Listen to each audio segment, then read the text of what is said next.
shortly, and then something will be up on the YouTube shortly after. Nice. Incredible. Okay, we're here. Um, uh, Wonderful. Okay, let me open up the thing so I'm not getting too distracted. Uh, I guess I need to introduce things. Uh, what's up, folks? It's your favorite GM, Jesse T. William, coming at you live with another episode of Holy War.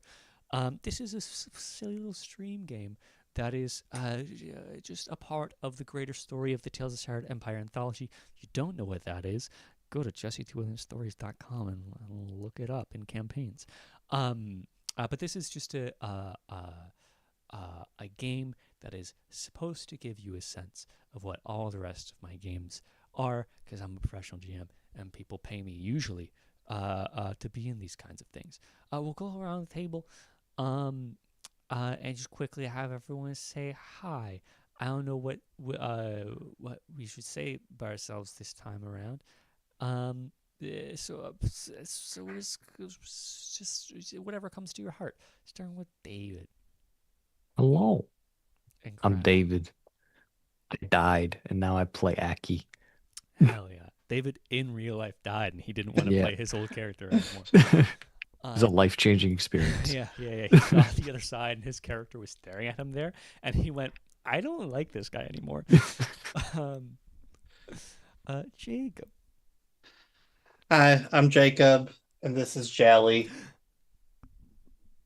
Side character, hell yeah. John. Hey, I'm John. If you want to see one of my characters die, go back to episode 2, I think. Not this character, but a character that I played died. I think I I should try to like hit a record of how many times I can hit that moment. If I can like try to find in Caesarine Saga like a flashback for some reason for Caesarine to seek Oslo's death, I'll do There we it. go. Even though he's so far away from where that happened right now in the story. Um, Andy. Hey everyone, I'm the reason that anything bad is happening to us. Well, Redmond is. That's who I play.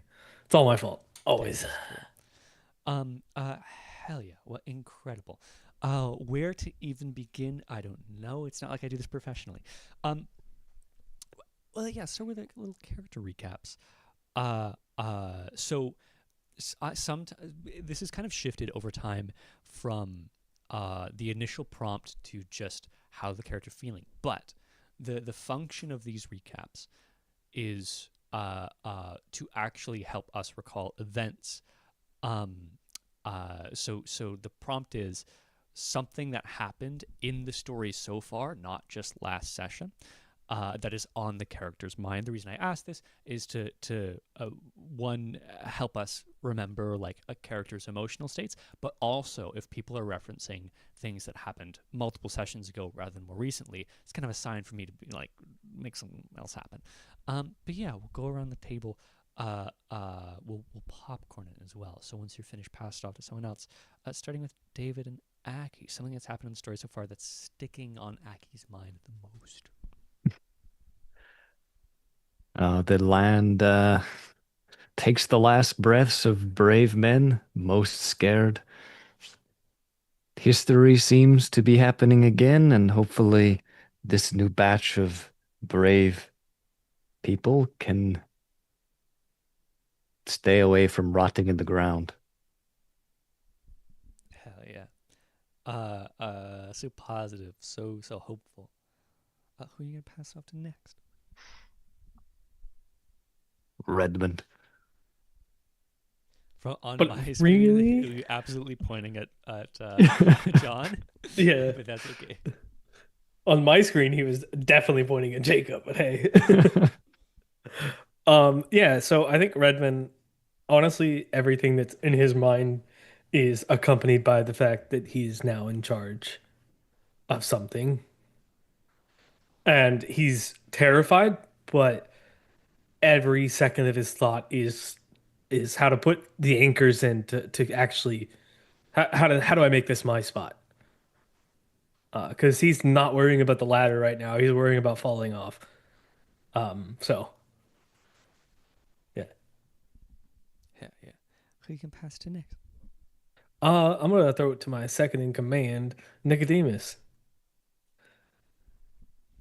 Nicodemus has been thinking about Gus. I think he's realized that Izzy seems broken and there's no like has kind of written him off.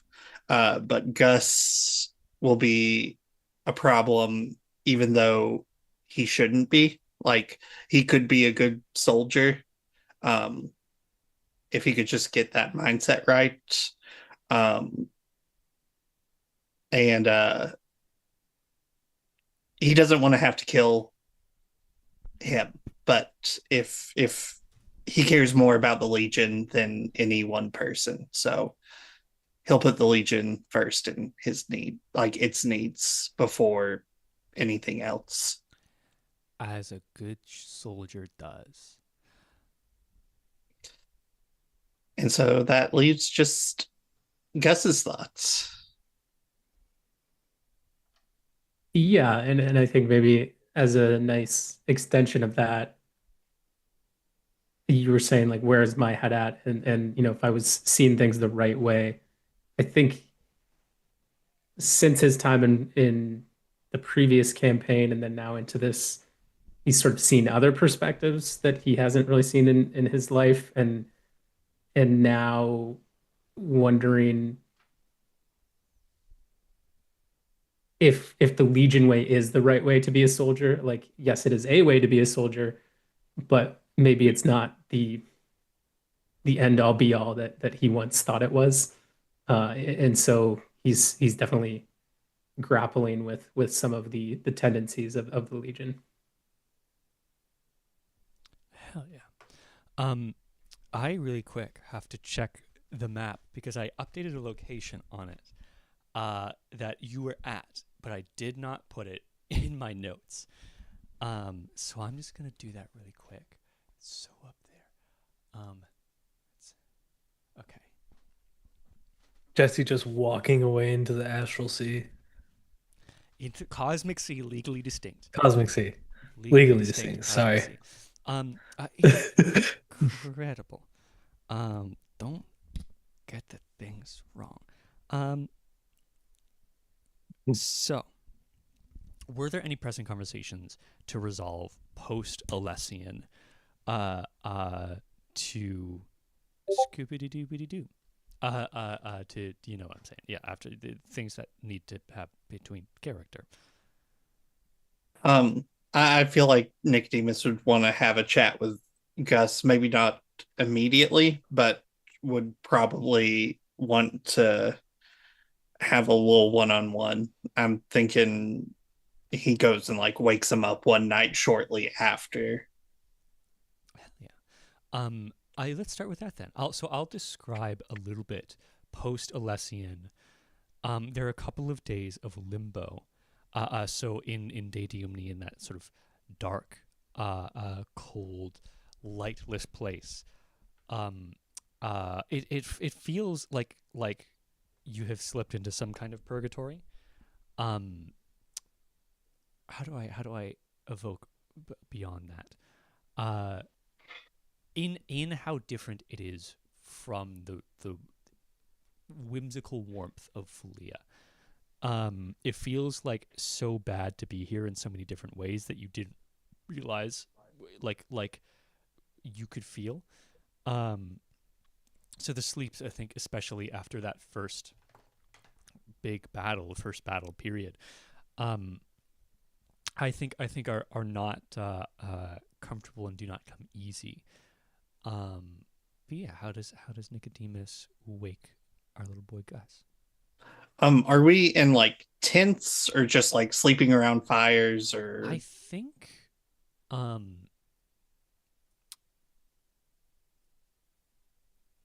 because Alessian is like a location which you could feasibly have set up in. but also for convenience of travel and movement, would probably want to be in like ready to well, because then you could easily get if you didn't have in the city. We'll say in this location, in like buildings and tents, Okay. across. Yeah. I one night I get up. I don't take my bow or anything. I'm probably just in uh like tunic, breeches, but I put on my belt with my knives and I go and find Gus. And I stand a few feet away and just like pick up some small stones and just kind of throw them at him until he wakes up. I think Gus is probably a fairly heavy sleeper, and it probably takes longer than you'd think to do that. Um, and yeah, if it was private, I don't think he'd be like where like he'd be probably in a sheet, I guess, but not like clothed in any way. So yeah, he would be if you eventually waking up, you're just what time is it, Nicodemus? What is there something going on? No, it's late or early. But I wanted to have this chat in private. And don't worry, I'm not here to kill you or anything. I mean, that wasn't my first thought that that was going to be the case, but I mean, now it is. No, if I wanted to kill you, I wouldn't have spent several minutes throwing pebbles at you. Uh, you would have woken up choking on your own blood. So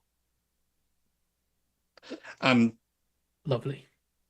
not, I'm smart enough to know not to try and take you on in a fight, fair fight.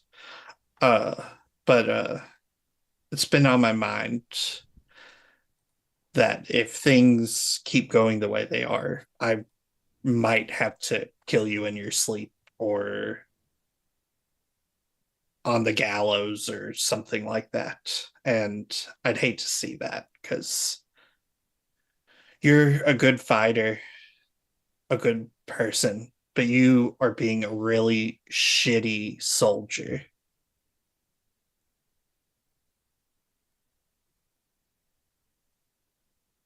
Why? You've been in the Legion for a long time. There's About as no long way as you you've been born. exactly. There's no way you've been acting like this your whole career.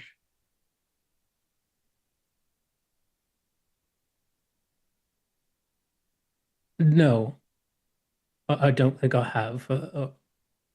People change over time, but what have I done wrong in your eyes, Nicodemus? As a member of the Legion, you follow orders, you step up, you fill the gap, you fight, and you die. You don't go running around like one of those hero types trying to save people that can't be saved. You don't go sticking your neck out for the sake of your own conscience or whatever reason you do it. You fill the line so the person behind you doesn't die or the person next to you doesn't die. They probably still die. You'll probably die, but we work because we're one mind. And you're thinking too much. I think that's your problem. Thinking too much. Do we work as well as you think we do? Just the other day, we were used by those folks to simply take out another group of people they didn't like. It had nothing to do with why we were told to come here. And we just blindly followed. And we defeated those people. We won. But that's not the point. We were blindly following orders and we got in a conflict we didn't even need to be a part of. People died. Half of our people died. And it had nothing to do with lies. It's not my place to think about the politics or whatever. We're an instrument, a blunt one at that.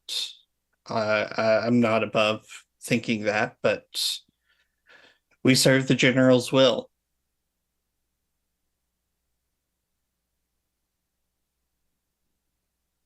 The general demands justice. It's not my job to decide what justice is. And it's not your job either.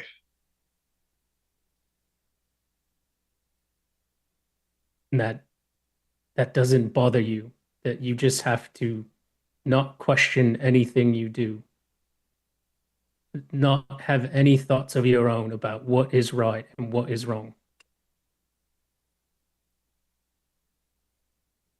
I believe in my God, and I believe being on the battlefield, it's my every battle is my prayer to him. This is his temple. We fight and we die, and that's seems is my place in life. It's what I signed up for. Nicodemus, I understand where you're coming from. For many years, I felt the same, maybe never quite as strongly as you, but do you remember that halfling that got killed in Aravo by Luana? Yeah. Well, after that, I ended up traveling with some of his mates for a while, for the rest of the conflict in Valia, actually. Fought with them. They didn't even like me, really. I should be dead. I fell 5, 6 times in fights. It didn't matter. Somebody got me back up every single time. Not because I was helpful, not because I was just a soldier, but because I was a person. And I think that matters. I think thinking like that matters.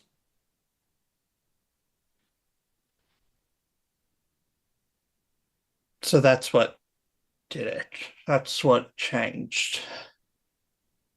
If you feel that, why aren't you back out there with them being one of those heroes? Because out there you can do whatever you can make whatever spur of the moment decision and try and save someone. But when you're on the line in a battle, you can't hesitate like that. You can't take your mind off the task at hand. With those people, yeah, you can save them, but you can't save the people in the Legion. We're not people, we're soldiers. We are the Legion. We know what we signed up for. So I'm telling you to either go back to thinking like the Legion and survive for as long as we will, or leave and go find those people and try to save who you can. But I think if you keep acting like one of those heroes, whatever you want to call them, while you're in the Legion, you're only going to cause more people to die.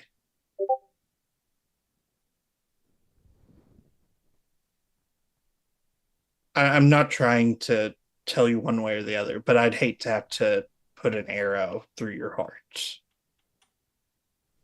And I feel like that's the trajectory we're on.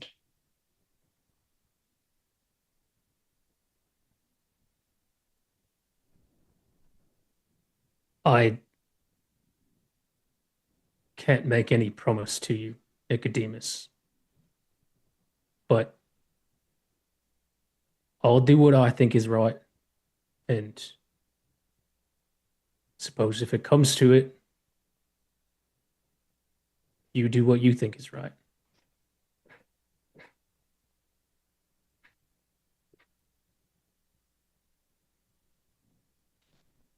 I just wanted to share my thoughts while we had the chance. You're a good person. I just want you to know that. But insubordination from one person, it spreads like a sickness through an army. So just think about the consequences of your actions. I will. Thank you. Well, I hope you can get back to sleep. And I I'll try. get up and leave. There is a phenomena, a thing of note about De Deumni, that the only way, or I would say like maybe for 75% of the day, the only way to tell if it's daytime is to look directly up and see what color the sky is. The note about like light not quite piercing all the way to the ground creates a really disorienting sense of day night, unless you go up somewhere high, and then it's this like strange experience of like seeing the darkness below and the light reaching you for once.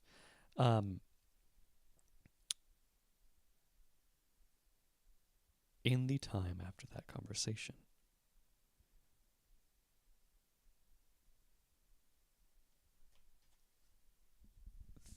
Redmond's Legion now, as well as a couple of other small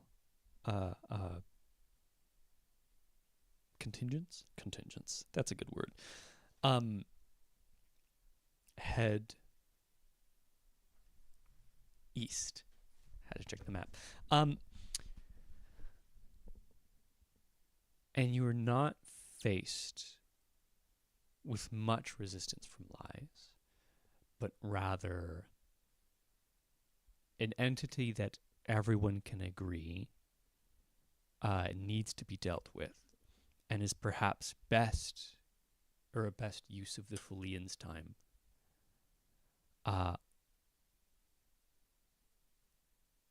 is a fanatical cult worshipping an ancient darkness. Unlike lies, they are actually a match for Fulians, which is to say that it's like more even standing. Perhaps the angle that I will deliver to the characters to provide them some understanding. You saw in Fulia,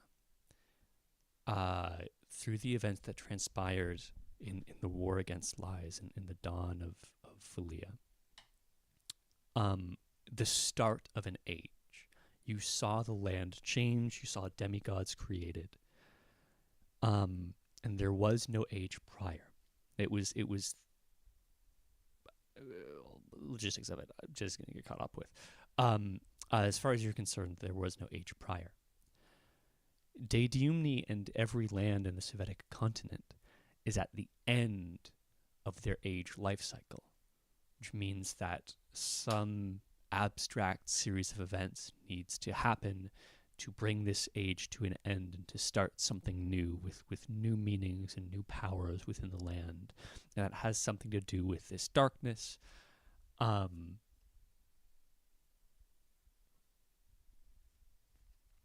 Jesse's brain is processing slow today. Has something to do with this darkness, which is also not a favorable thing for the Sovietic people. There are very few things that are objectively worse than the people within the Sovietic Empire, within the context of the Sovietic Empire. One of them is lies. One of them is this other entity. So with that frame, such slow processing today. I want to pick up with Redmond. In 2 months or 3 months, however long it's been, there are only a handful of battles, right? Because it's like you cannot have a force consistently engage other forces without just getting obliterated on the scene, right? People need to rest in the same way that Legacy and Saga mechanics. So with Redmond being in command, how do you think, what kind of strategist is he? Is he someone who overwhelms the forces? Is he someone who actually plays chess a little bit and really outthinks these people? How do you think he wields the Legion? I think he's very intelligent in the way he does it, being that he has intellect deceive and improve. And so intellectually, he tries to outmaneuver the enemies more than just throw numbers at the enemies. Because again, he grew up weaker than everyone else, so he had to think before he fought. And now that it's not him, it's not relying on his reaction, it's relying on the people who actually fight and just his thoughts. He can actually, well, he feels like he can get stuff done. Hell yeah. Oh, we had a thought, then we had other thoughts, and we lost it. Strategery, Intellect. intellect. We'll move on, and I might come back to it. I might find it again.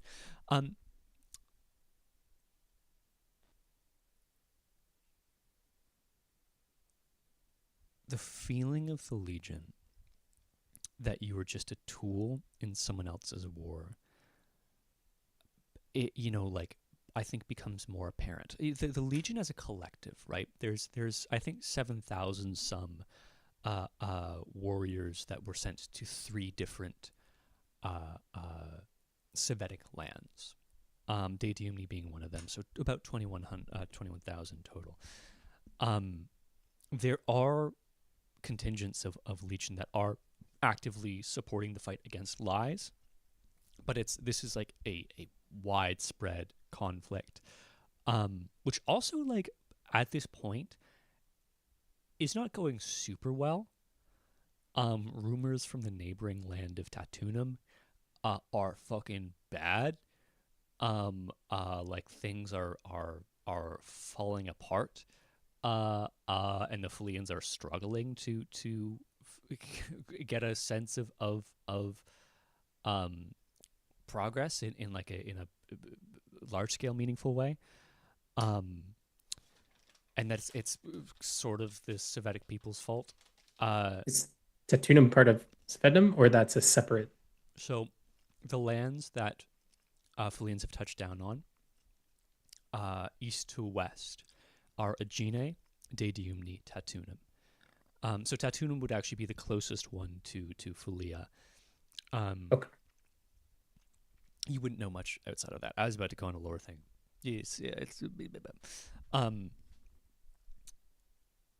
so with that frame, of like you're this tool, like some people are fighting lies, but there's this like greater kind of context that you're being put in, and forced to fight through, and that kind of like meaning, uh uh like you've been divorced from the noble pursuit of justice against lies, and are now like, here's just a bad thing that I'm fighting, that maybe lacks purpose, maybe doesn't.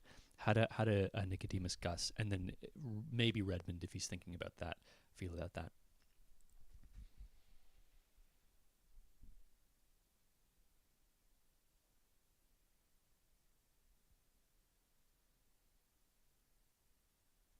I think for Nicodemus, it's like he said in his conversation with Gus, like, I'm part of the Legion. The Legion does what it's told.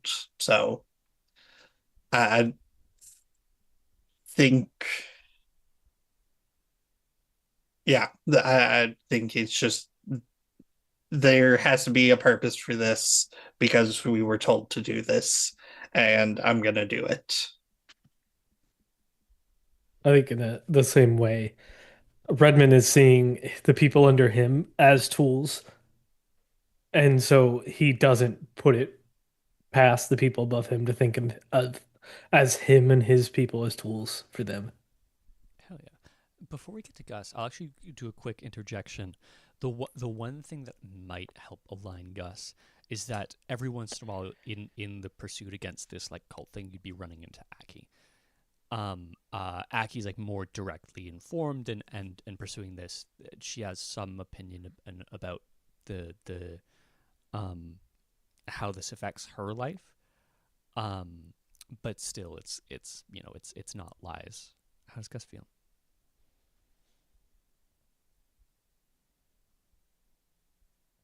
Yeah, I think he probably asked more questions to Redmond than Redmond would like, not in like a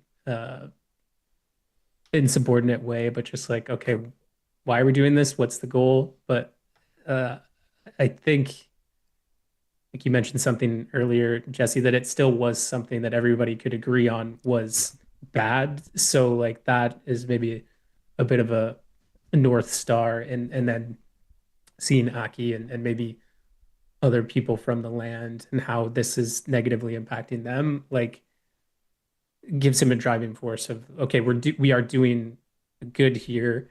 Whereas the first conflict, it seemed like we just helped somebody steal somebody's home. uh, Yeah. this feels a little bit, at least we're, achieving something positive in our outcome. Hell yeah. Um. Okay. Brain do thing. Process so fast. Uh. I'll jump into it and then add more context later. Actually, no, that's the thing I need to do. Last bit of context. Location. There's a place called Agion, which is a small town, like smallest Sovietic location you have seen in your life, because there are only cities in Fulia.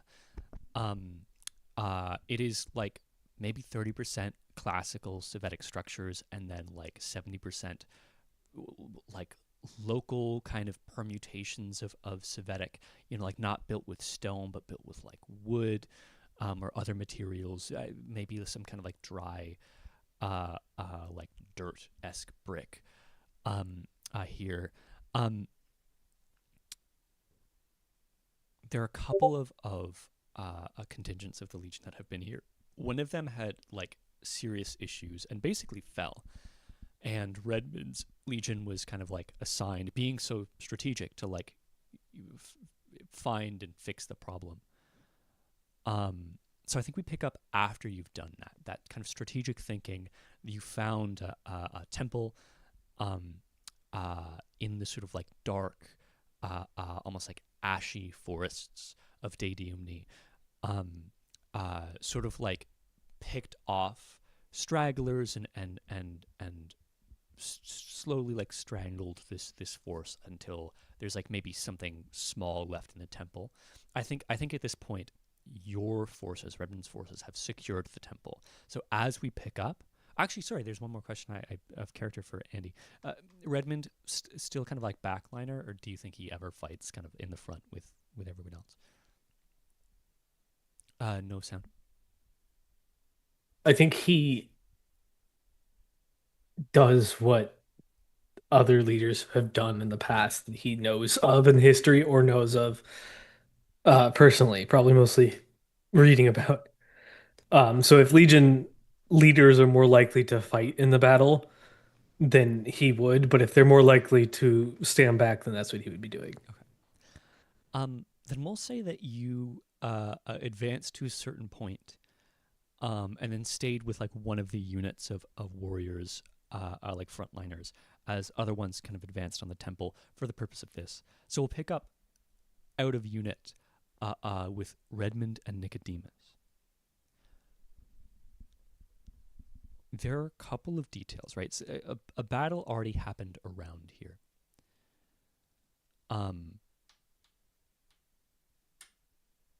There are, the look of a sunbeam breaking through a canopy. There is that, but it is darkness. There are beams of darkness that come from these, like, what look like webs in the trees. And the webs are coming from bodies whose shape or color has been blackened, but whose shape is still very clearly Fulian and Legion. The style is unmistakable. You also see there were already like bodies of fanatics killed here before you got here that like at least you're pretty confident. But some of them are torn in ways that are like pretty intense. So Nicodemus and Redmond, you are on the ground as you know, you have all these warriors kind of spreading out, kind of securing the area before you approach this temple, which I'll describe when you get there. But yeah, you're seeing these like different kinds of kills and deaths that are like completely alien to you. What is the mood and what are you doing as you look at this? I think it's just more remarks about how weird this place is. Because this place is different. And I think uh, a lot of the everyday stuff is like, but that's weird. That's what, like, a lot of stuff is different. And I think that doesn't override the fact that what this is, uh, you know, our own people who died there and, enemy forces and stuff. It's a bloodbath, but in a different way.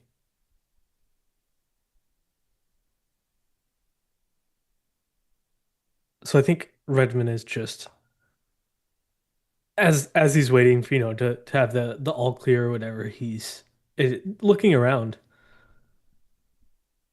I think commenting on stuff. Make a intellect check for me, and as you do that, Nicodemus can give me his feelings and thoughts.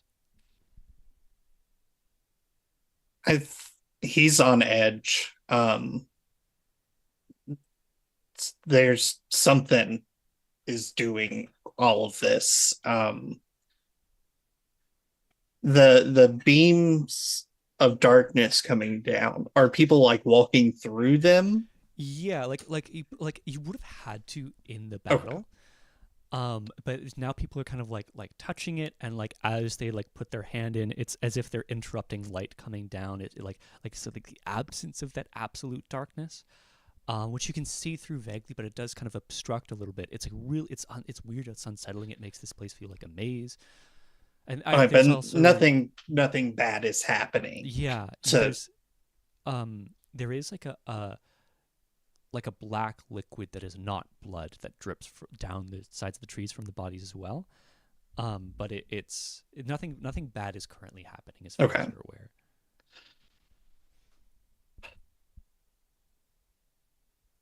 Yeah, he's just on edge because all of this is weird. All this points towards something, like he's examining the bodies torn apart.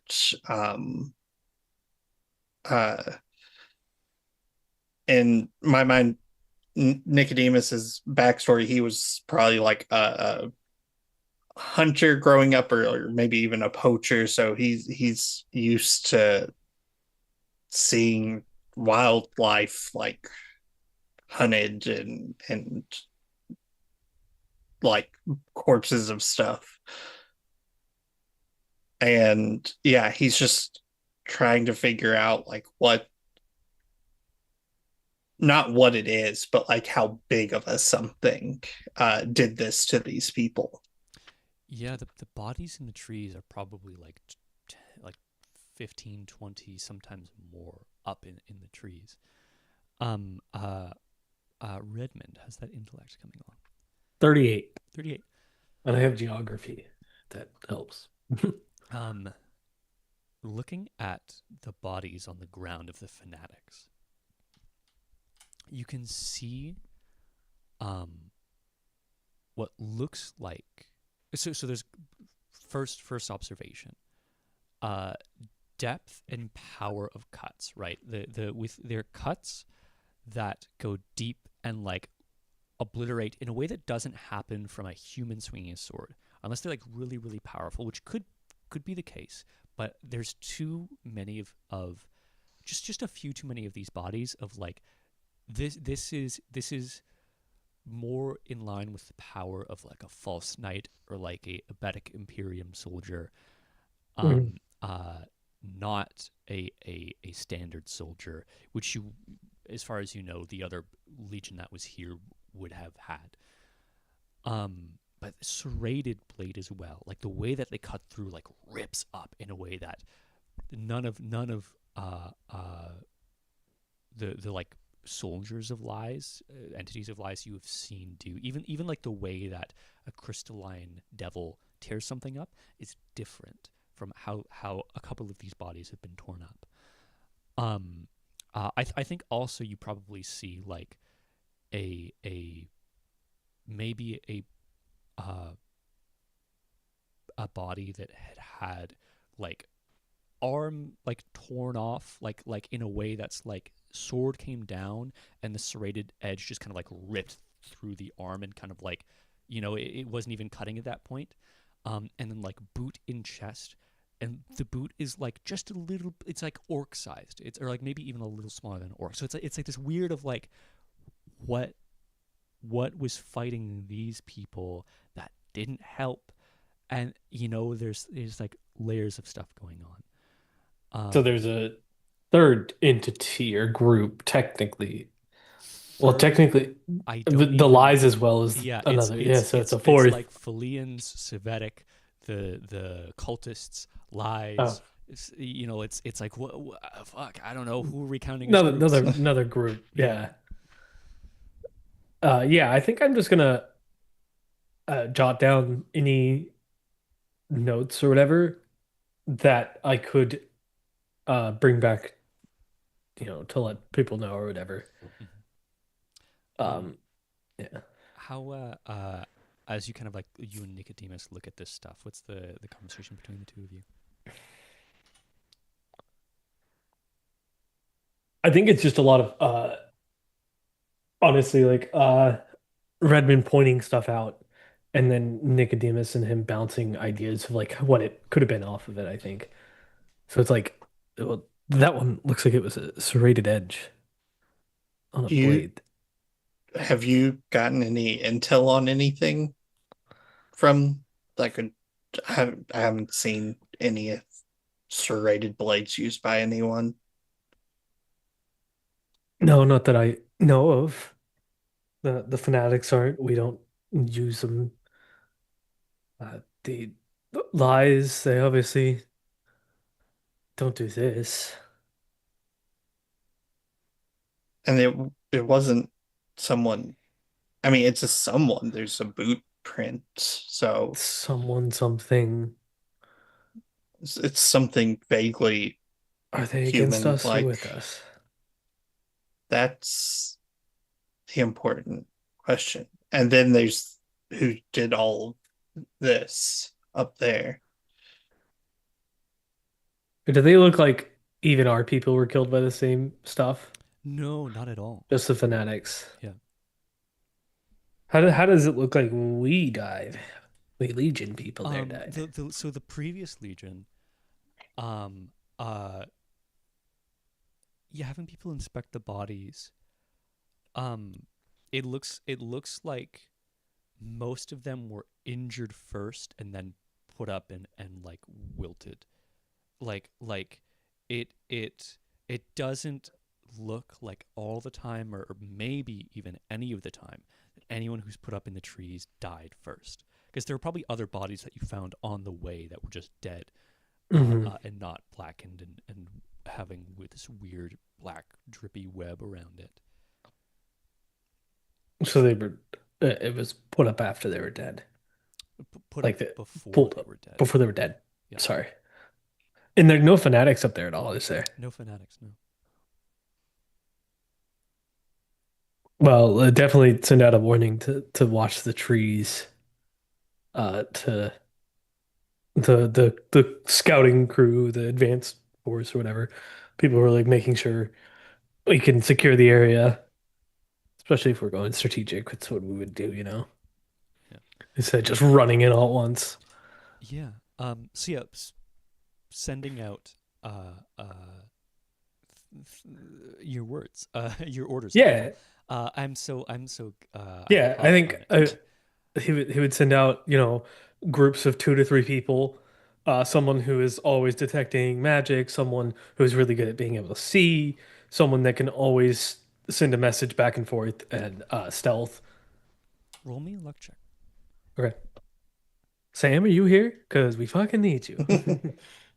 And I'll hold on to these numbers uh, uh, until a bit later. But let me know when you have them. Alrighty then. I have them. Oh, what you got? 2, 2, 4. Incredible.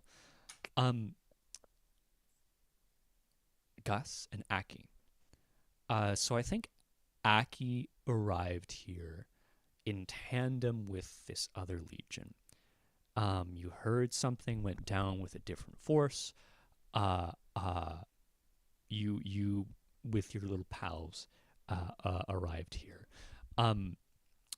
Gus's unit secured like the first like chamber interior of the temple. It's a temple that like leans almost like it's built on an angle so that it is not like as you walk in you're not like walking straight ahead, you're like walking down a bit, or maybe it's sunk or something, but it is a like blackened like almost painted stone which some of the paint or whatever has chipped away to reveal a kind of duller gray underneath. You see that there are a lot of statues and murals of a barren tree. So Daydumni is mostly pines. It's mostly like dry pines. This one is like all trunk with just a little bit of like branch like things at the top. But there's multiple symbols and then a couple of references to some other things. There's like a feather with an eye in it in a couple of places. There is like a so like mouth with knives, kind of like I don't know how to like the it's textured in a way it's like almost looks like dirt, like a dirt with a mouth with knives. But I think it's like to people who don't know is unclear. That being said, so that's from Gus's perspective. However much David you want Aki to know, I will deliver to you to deliver to the party. Keeping in mind that Aki grew up in a space that was kind of like post culture, right? Like you were born post the fall, which means that the standard sort of imperial knowledge of the problems that Daedalus had begun to like decay from common sort of memory. So up to you on how knowledgeable you want Aki to be about her homeland and the problems that it would face in its final days. Um, I think if it was a very like potent storytelling moment, her people would pass it forward. But if it was something that didn't necessarily have a story connected to it, it probably would have been forgotten. Um, I think the stories and the imagery that you've been told would stick with you. Um, there are three dark demigods who serve Tenebris Datum, the kind of great darkness within De Diumni. Three demigods that work to release it. They each have a like really fucked up kind of presentations. And the MO is like killing and stealing people.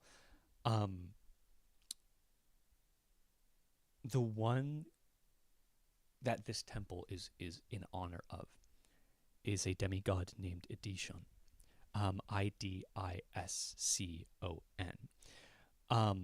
which is basically like a caterpillar like form that at its top has just two arms with these long clawed fingers that look like branches, and then like a really fucked up like kind of human, kind of not face, which is that tree, right? Like it camouflages itself. It has the kind of like Ikindi like bark skin, and it will stand tall and kind of hiding with a bunch of other, cultists or fanatics around it, and it will put people up in trees and turn them into this like sap substance that it then like feeds to the fanatics that give them power.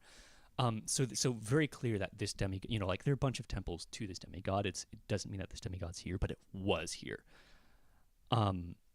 That's the one thing. Name in the name in text, please. Yes, I will.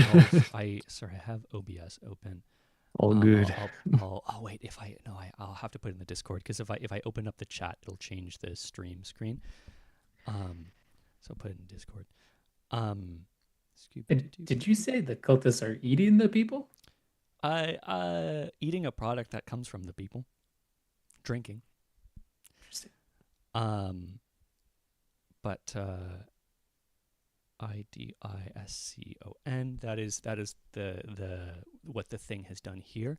The other two demigods, one is just known as the Keeper of the Ashen Gate.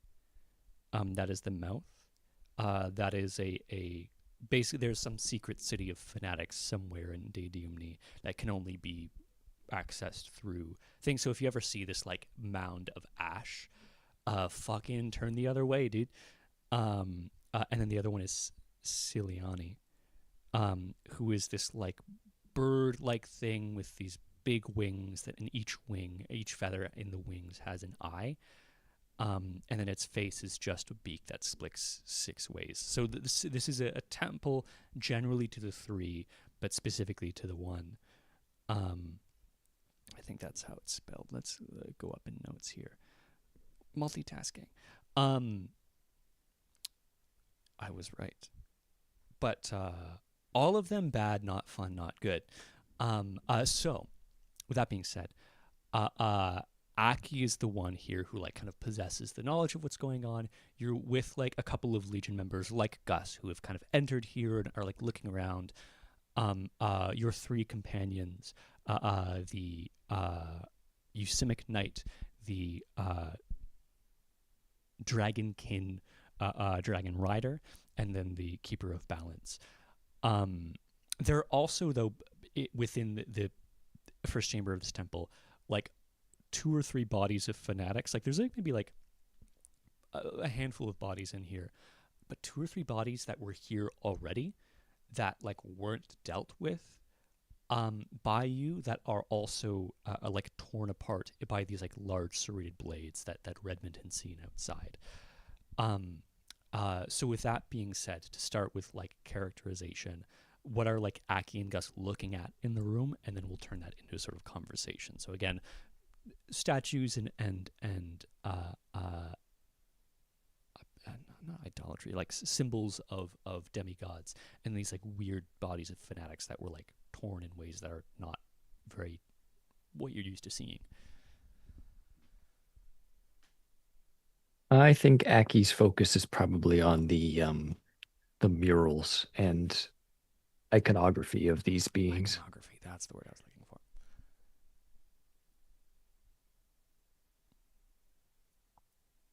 I think Gus is just awestruck is not quite the right word, but it's just like there's so much going on in this place. Like if it's not lies, it's this, and just kind of feeling for the people that have had to deal with this.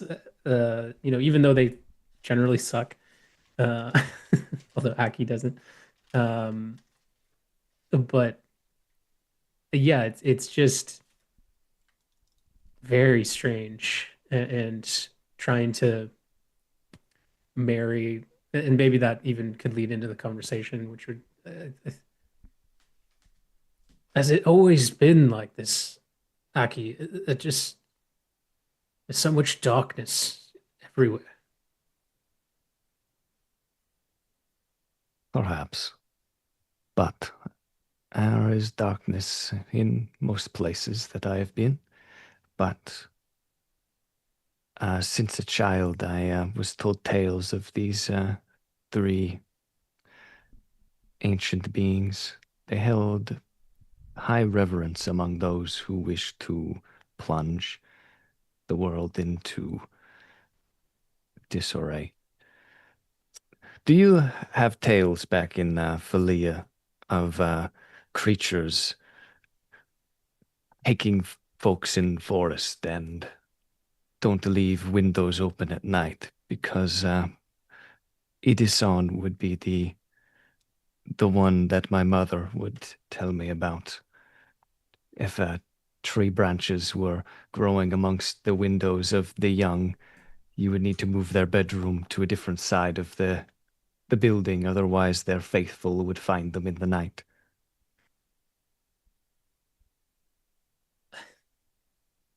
That was a bedtime story.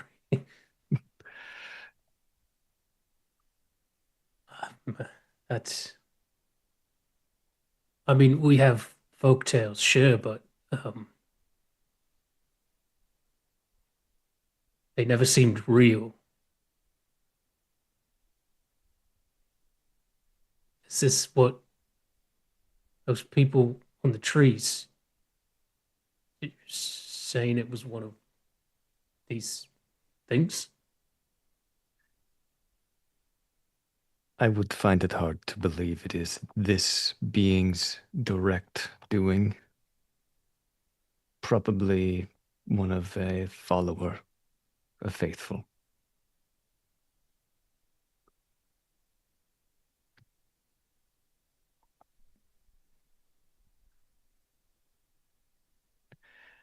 We give power to those that we cherish, good and bad.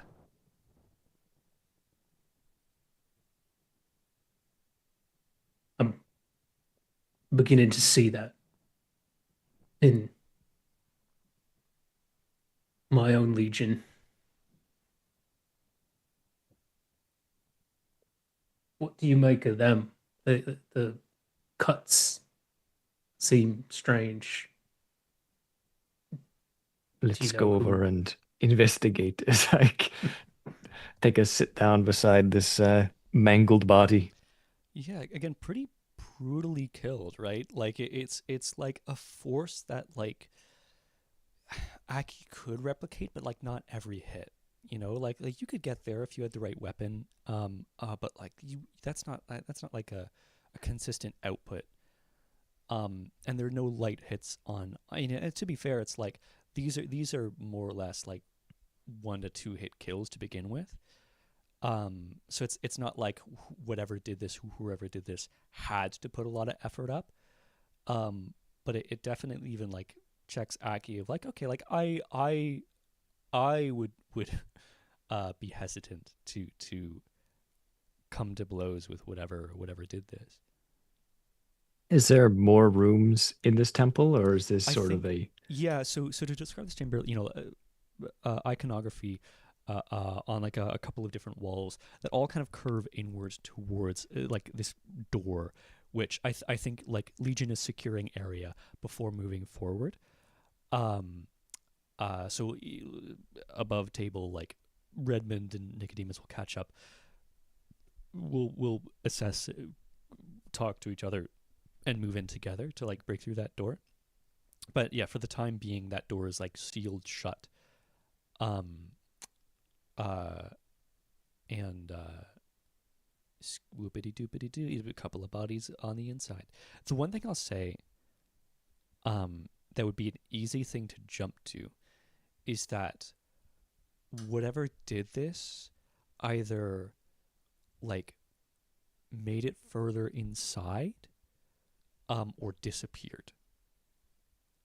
Um, yeah, that's and I'll yep.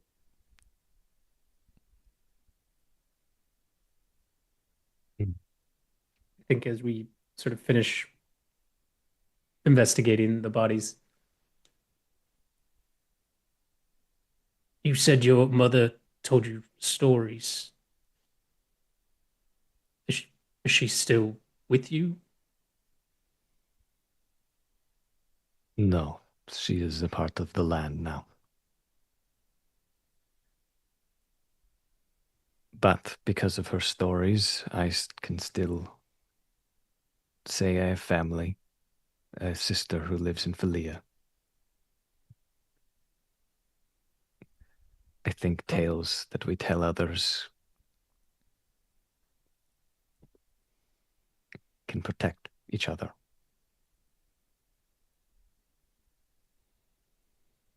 that's nice. My family wasn't really the storytelling type. So I like that you get to carry that with you.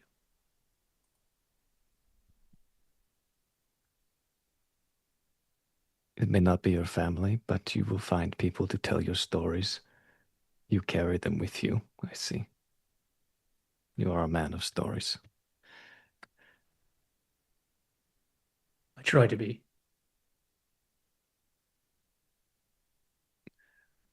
Today I hope it will be a story of victory, but I advise caution for everyone who intends to go past those doors. Perhaps the creature that caused this is further on, but it is something capable of powerful damage. It Does does the not revel in long drawn out battles. Yeah, judging by the chunks out of them, uh, I would say the same. Does the cult have any enemies that you know of? Fucking everybody.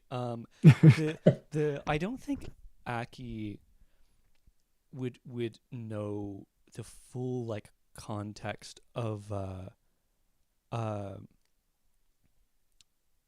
the like lore and the what would be the word, like spiritual politics of Daedumni, like external or like outside of the context of the empire. What are the stakes of the turning of the age. But generally there are two different factions that um represent two different opinions on this darkness. One of them's much more like keep it locked away, like hide from the darkness, and the other one's like let the darkness come, and then there's the Imperial, the like Dark Imperium, which wants it sealed away and wants Imperial control and this and that. And there's lies.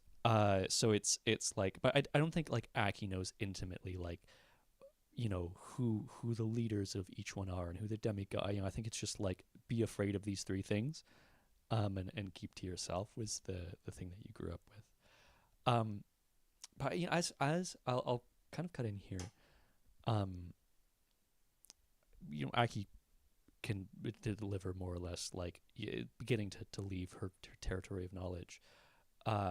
Redmond sending people around to scan for magic.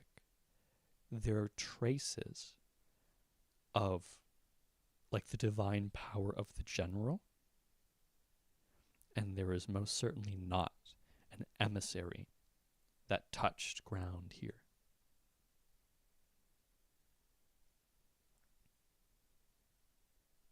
All right. Someone of the general, but definitely not the emissary. Definitely not the emissary. Someone, more likely a something, which is something that like Yeah, it's true. the it's not something that Filians think about very often. The some things of the gods, emissaries themselves were sort of like new concepts. Technically, very regularly, angels and the like touch down and interact with mortals, but subtly into specific people, and they provide little bits of guidance to the faithful. So I don't think Redmond has like the maybe player insights immediately of like, oh, this could be like beings. It's like you might not even understand that there are beings of the general outside of the emissary. But Yeah, I so I do. think Mhm. I think Redmond probably has uh, a list of important people that show signs of having like general power. And I think he's just running through them in his head, probably saying their names out loud right after hearing the news. Um, and knowing that it might not even be them, I think he just says, we may have a friend, enemy here too, then. Hard to say. Nicodemus won everyone, at least. Um, so Nicodemus can spread that. Shortly after Redmond Nicodemus, and sort of like more soldiers will enter the secured first chamber of uh, uh, this temple to Dishon. Uh, I think I would message Redmond that like we've secured it if that was yeah, part yeah, of yeah. Oh, our it's like the it's mission. Yeah. within like you can shout to someone who shout to someone who shout to someone who'll get to Redmond. Yeah. It's close enough where it's no need of like risking using magical resources.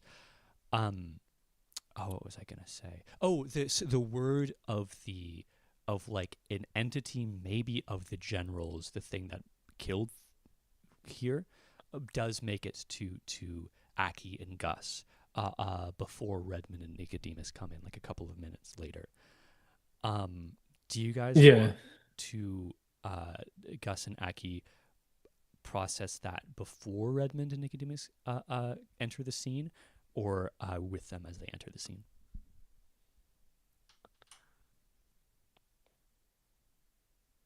Mm. I think storytelling wise, having the squad in might be good.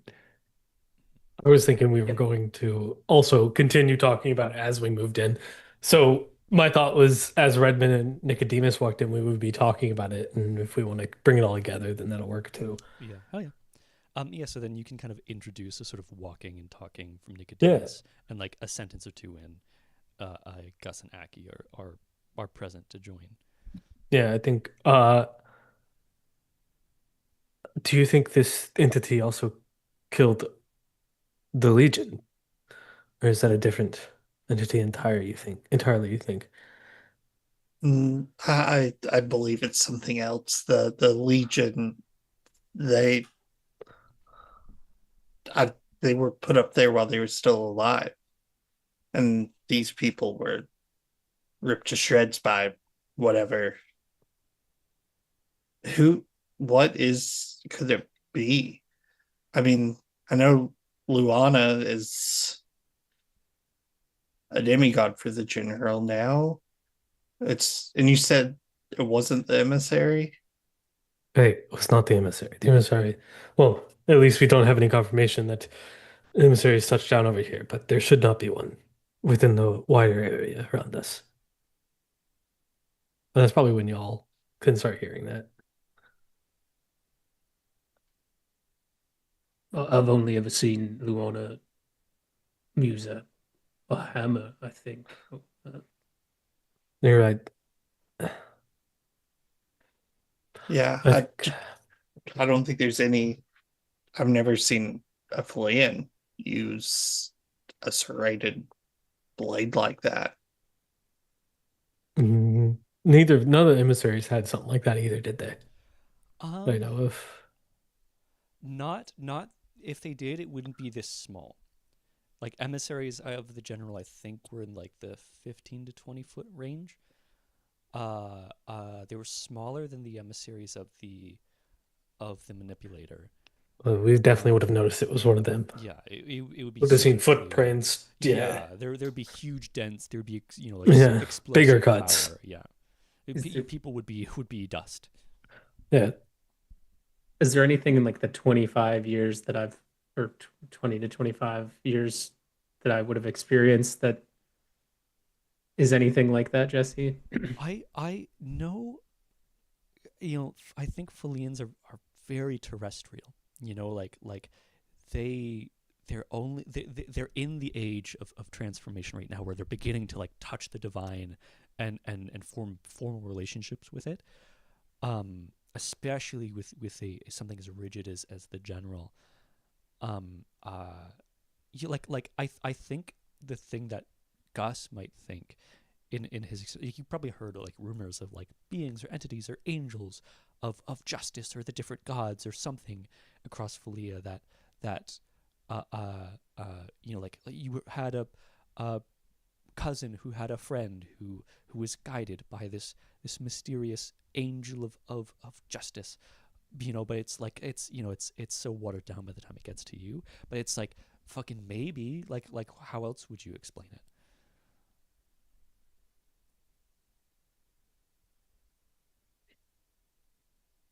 I don't think we're going to understand it until we either go further or don't. It's just a mystery, I think. Did you see any signs of it in going deeper in the temple? Could it still be here? The door's sealed. They haven't checked past that.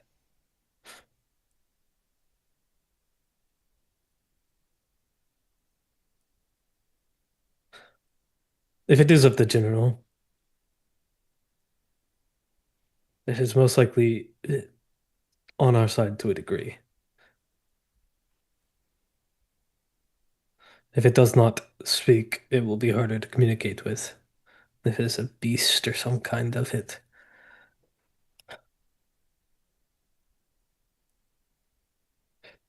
But if it's one like Luana, then we will be able to speak with this entity. It would be a powerful ally. Indeed. I'm gonna walk up to the door and I want to look to see if it has signs of being opened recently. Um, yeah, I'll simplify. I think it's like doing having people already in here invest, or well, actually we'll I'll be helpful as an NPC. We'll say this Usimic knight, who Aki knows as Roniker. I think not that Gus is awareness of this, um, probably the same Yosemite Knight that saved Gus. But like Gus was looking up and saw like arm and sword, um, and nothing else. In a similar way that Redmond once interacted with Gus. But I think these three characters kind of standing off to the side, who are also looking around. You see as Redmond sort of begins to take a look, he'll kind of step up next to you, and the like Yosemite Knight armor is like bulky and thick. It's like big, like not I wouldn't say quite comical, but it's like it has a presence to it and it has a shine to it. You see, he will say, from what it looks like, they were defending the outside, but you see that these scrapes along the floor, these dregs, I think something fought its way through inside and maybe pushed further in. I think they closed the door behind it, maybe to trap it so that it was easier for them to kill. Did you did it have any signs of like serrated blades or anything? Um, I know it's just scratches, but he'll kind of like kneel down and point something out to you. I kind of like look down and say, yeah, you see that the way the blade scratch skips here. That would be a serrated blade. Hmm. And jumps as it's dragged along. the same that killed the fanatics outside. If it's well, I think all we can say is that it went in there, and we can hope that it's still alive.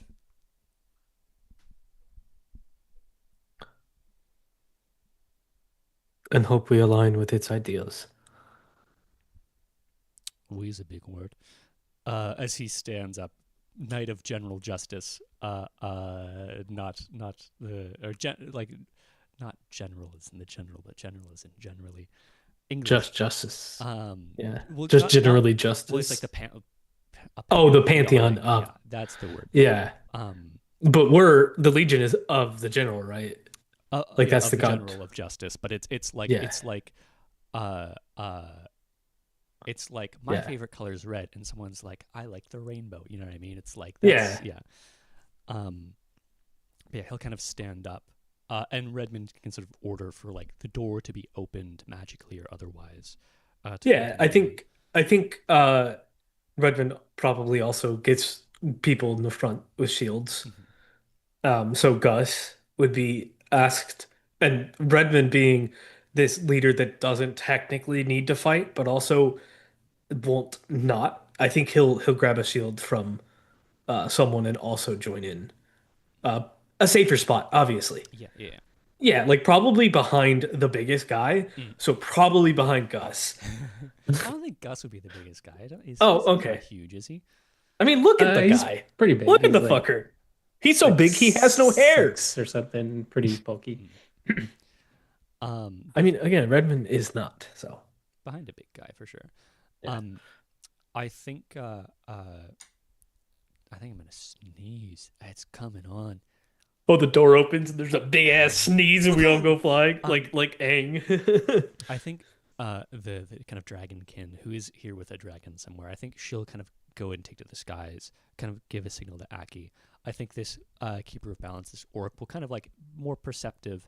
Will just kind of like stay at temple and keep watch. I think this Yosemite Knight will kind of like stand to the side with Aki to be like, we'll go in with them, but I don't think we're joining their ranks per se. Well, I mean, if we think about it, also we have like the Legion is the big group here, and these are like the leaders that are like helping us, right? The Eastern Well, Ignite. this is like a party. This Party. is Oh, you yeah. know, like adventuring party of high level Fleans and Aki. Yeah. Yeah. So yeah, the Legion people definitely are like who have shields are definitely gonna Well, at least they're taking the lead and they have the numbers. yeah. Well, that's our job. We aren't the heroes. We're the soldiers. We're the numbers. But yeah, you see that the door. I think before we go in, I just lean into Aki, a gesture towards the iconography, and then to Redmond and Nicodemus. Just go, they're not really much for stories. And then move forward.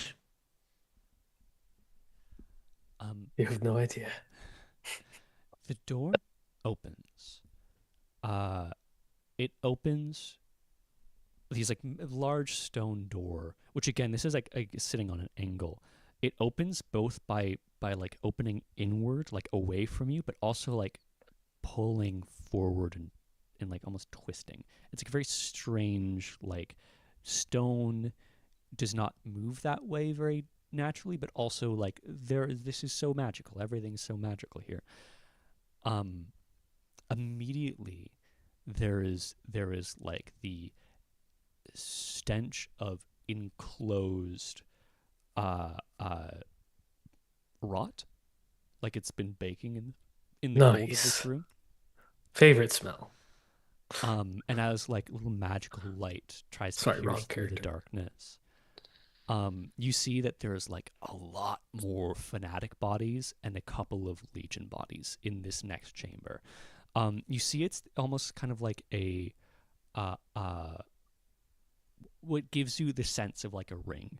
It's wide enough that you see more like a hallway to either side that curves around, and you see there's something contained within, um, but cannot see like obviously all the way around, and cannot see through as there's like maybe another chamber or something interrupting.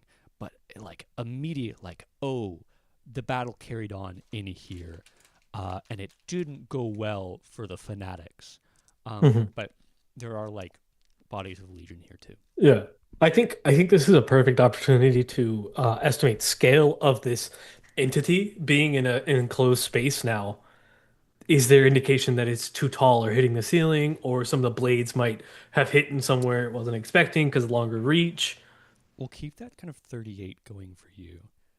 Um, as well, first of all, how does like Redmond order people to move in?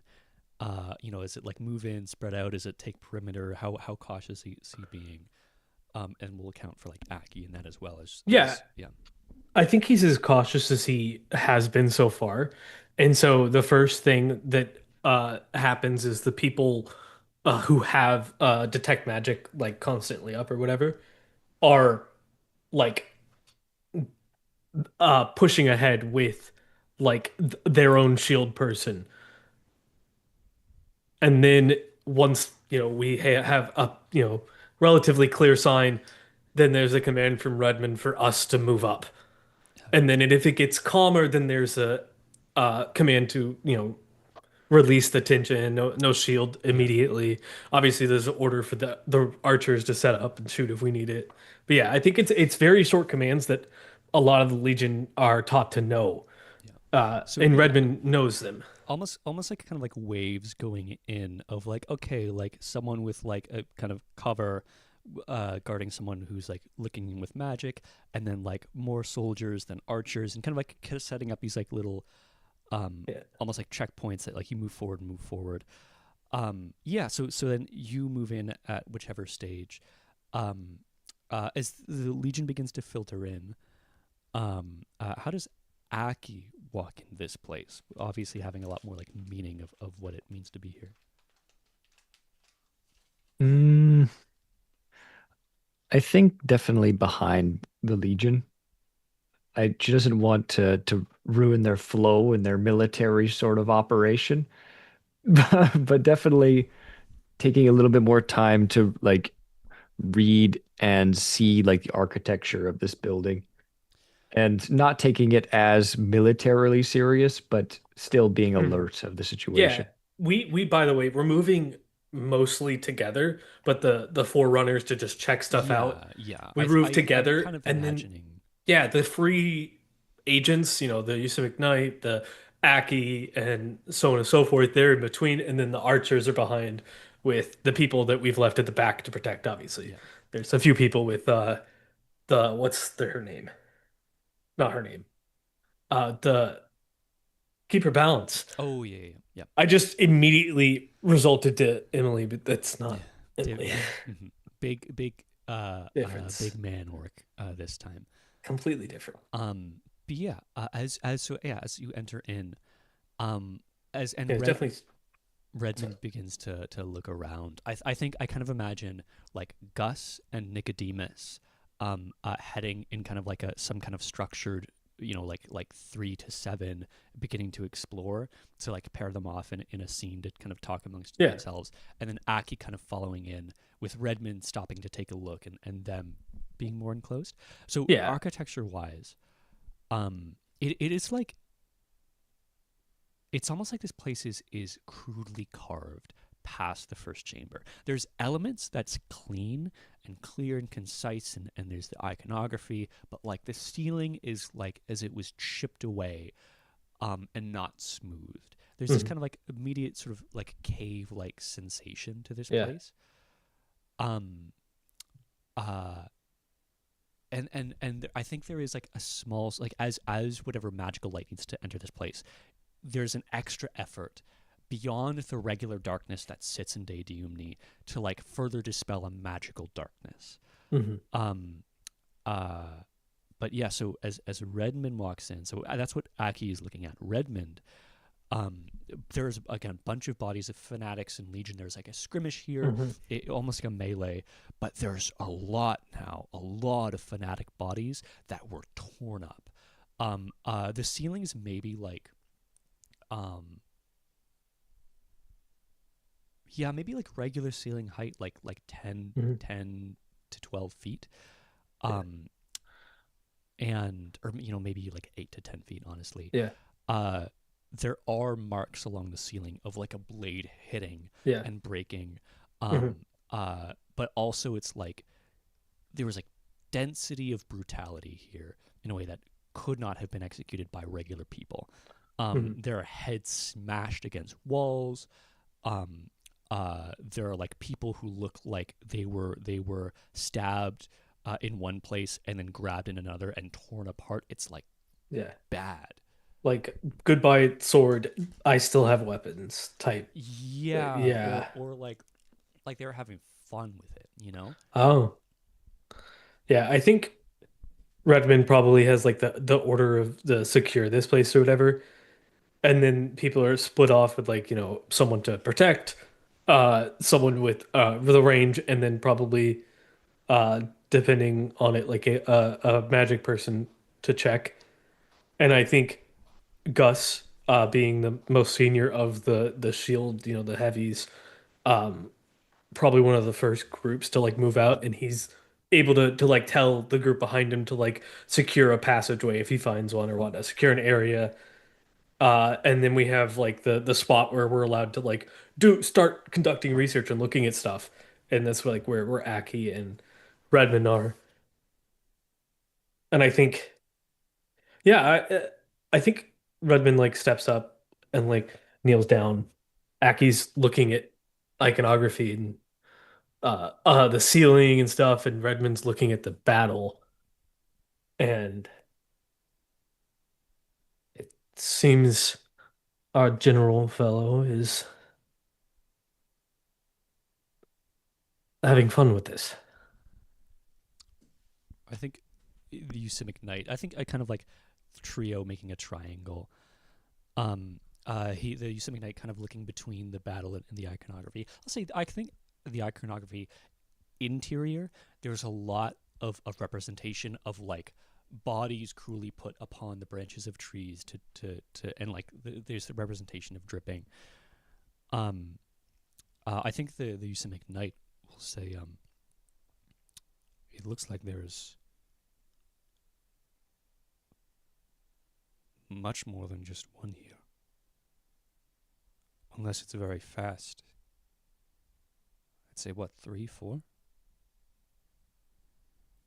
How much did the well, no, because if we see no, because we were told we saw indications of general higher power more than one place, Well, any right? place that a person was killed in that brutal ways would be kind of, so it's like it wouldn't It make could be, yeah. yeah, it wouldn't make sense for this thing to like go for one place and then double back and go somewhere. It's like it would have to be more than one.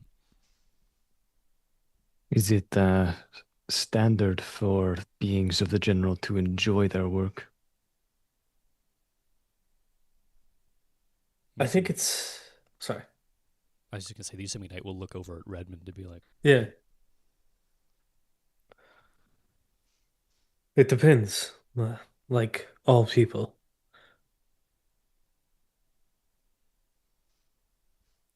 I don't enjoy fighting, but I do enjoy thinking.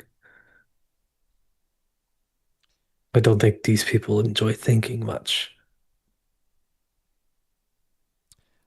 the Yosemite Knight will take that and walk up to one of the walls and say, how worried do you think we should be about this stuff? And kind of look back to Redmond and more to Aki. And that's the remind me what that is. It's Yeah. the icon of like the bodies Mm. being put on the thing and dripping. It's like cool What we art. saw. Yeah, That's like what we what we saw saw. outside. Yeah, Is it a prophecy, or do you think the fanatics put the bodies up there to look like this iconography?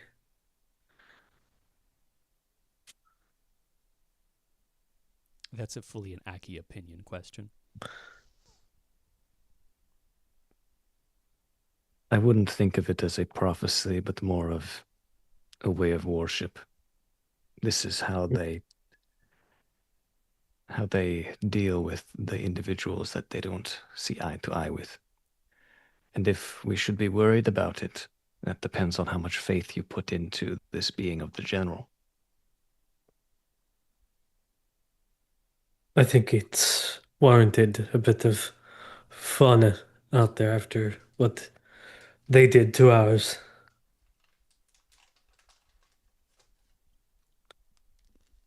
It seemed like a nice way to go. I would agree. Yusuf McKnight will look around, and then kind of look back at Redmond in a way that it's not like fully condescending. It's not the angle, but there's kind of like a semi surprised tone, um, in a way that he's thought of something that's clear to him that isn't clear to you, strategic commander boy. And he says, you think that, or he'll say it like, you think that they were put up first. I think all this happened at once. Legion came in and attacked, began to lose numbers on the outside, fought their way inside for whichever reason. I think this probably has nothing to do with the enjoyment here has nothing to do with what happened, because I think it would have had to happen after. Yes, this fight here, you're saying happened after they were put on the tree. No. How could it have Trees happened at the same time? trees happened after the fight. The fanatics were holding this place when we arrived, which means that the Legion here lost. Something made its way inside before they lost. And the losers on the outside were put up in the trees. I think Andy's confused now. So Who had the temple before? fanatics. Okay. Fanatics held the temple. The Legion attacked. The Legion, different Legion from yours. Like they went missing. Okay. Right? Okay. So they ran the fanatics out. No, because the fanatics still held it after, right? But so it's there's two things happen. The Legion went missing here, but the fanatics still held this position. But like something went wrong in the fanatics' plan, and something dangerous made its way inside of their own temple, which then they held. Maybe they killed. You know like there's a little bit of lack of clarity of what exactly has occurred, but it wasn't like a clean victory for the fanatics, but it was a victory for them. But like it there's some brutality that made its way through. Well, obviously the tree was done after. The smell of rotting is strong in here. But I was just one. No, I guess that I. But maybe the other way. No wonder they threw them in the tree if this is what they did to their kin. Maybe. People I, retaliate I in fighting when they don't need to.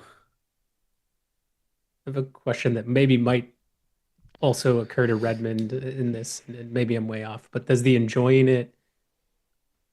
I know the general had different types of emissaries. Would the enjoying it tie into any of those in any way? Like, Like the general seems more or less enjoyment agnostic, especially in the emissaries. Um, Everything you've seen and heard about the emissaries is pretty serious business. Um, uh, there's always a brutality to the general, right? There's a slight indulgence in that, which is could be another way to characterize enjoyment. But it's like it's excessive to a purpose. It's either maybe it's to prove a point, maybe it's to scare the enemies, maybe it's for the being doing it. Hard to say, but yeah, it's I was like trying to see if it in any way implied they were trying to elicit higher power by like being more brutal or may something along those yeah, lines. like it wouldn't be crazy to think maybe it's a couple of jacked up like Legion members who've made their way through higher power and like that's entirely possible. But also contextually, like holy knights like that.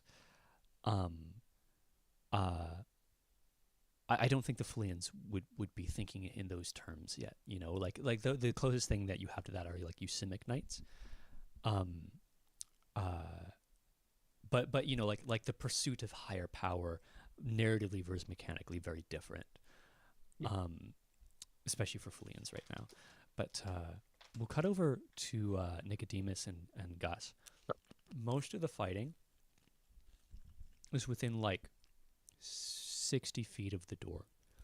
As the ring goes around, it clears out, and there's like blood, and there's evidence of like things dripping and a chase, but things like died down. Um,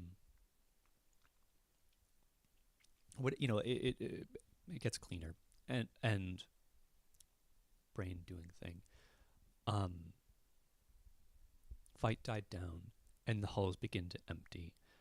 Uh, but it's just like there's maybe the darkness that settles in here. Even with this like magical light, is hard to see through in a way that is like, oh, this is extremely ambushable. So it's like slow moving through. But yeah, how are like Nicodemus and Gus feeling, and what are they saying and observing as they've like passed by these bodies and like see the extent of the killing and like the dying down?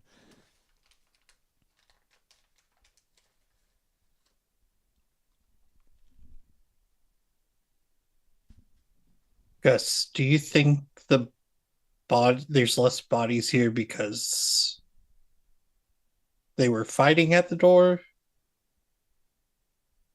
Or do you think this thing ran out of bodies to kill back here?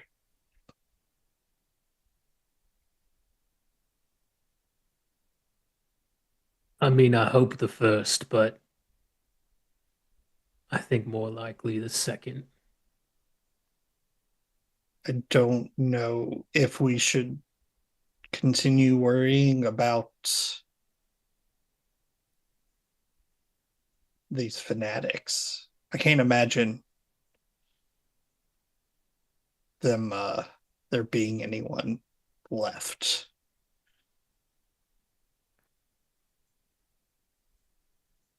If there is, there, well, they'd have to be very powerful to have survived whatever this is. I've been with the Legion for 25 years. I've never seen whatever this creature is. I don't know. Do you believe stories of angels, celestials?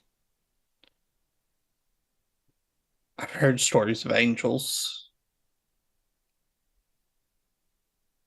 always thought of them as fairy tales or coincidence or just someone telling a tall tale in a tavern or something. But this doesn't feel like anything you or I or even the Usimic Knight, none of them could do something like this. This much of it. No, I've learned to, well, that anything is possible in the last couple of years. I've looked the most pure evil you could imagine in the eyes. So when it comes to angels, whatever this is, I don't know anymore. Just got to go with the flow, I suppose. I feel like I should be excited about the possibility of beating, I guess, a messenger of the general. But I gotta admit, I'm quite terrified right now. And that's okay. It's reasonable to be terrified right now.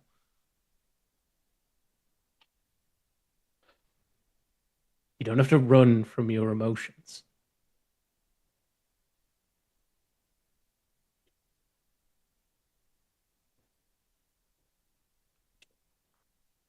Yeah.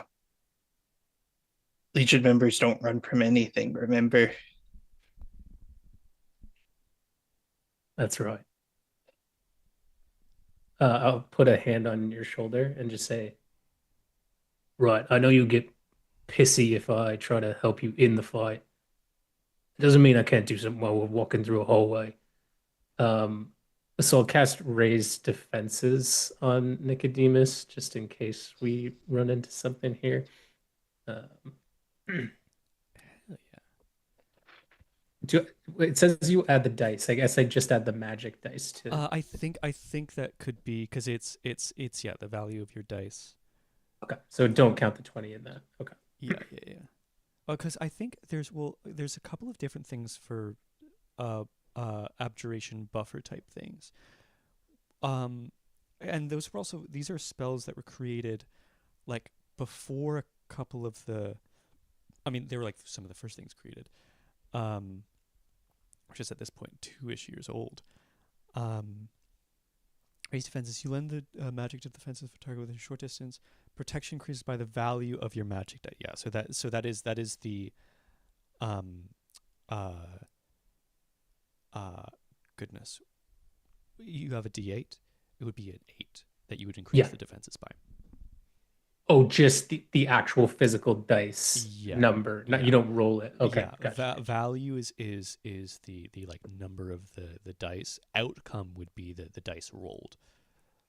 Gotcha. Okay. So well then you would get 4 to your protection, Nicodemus. Okay. And yeah, I rolled it, didn't decay, so it's a pretty low control. So Hell yeah. Wonderful. As you do so, yeah, again, this temple is built on an angle or sunken or something. You know, it's disorienting as you're going kind of down.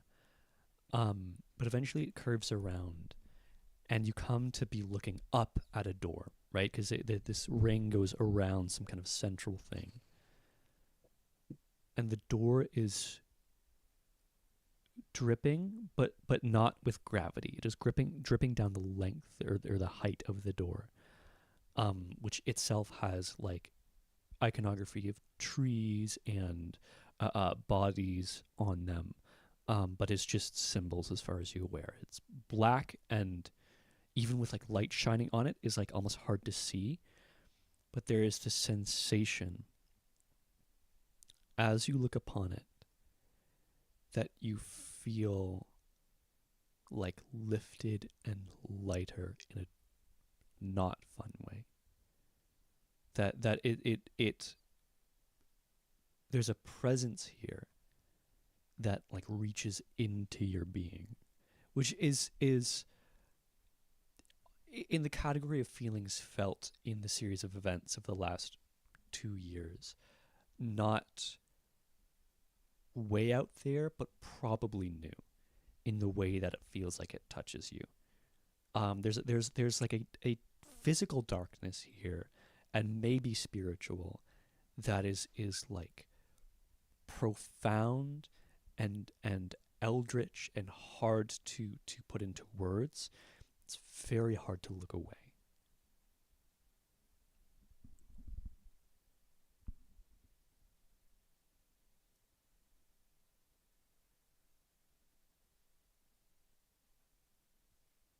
Should we fall back?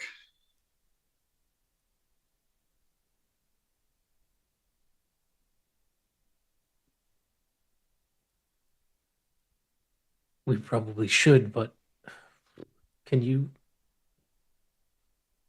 I'm finding it hard to look at anything else. Yeah, I can't take my eyes away from it.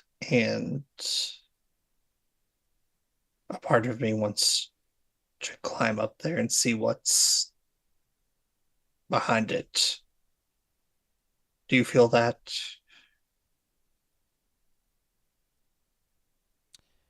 It's Yeah. sort of like the sensation of sleep paralysis. You can feel your like the nerves trying to move your body, but the body not following through.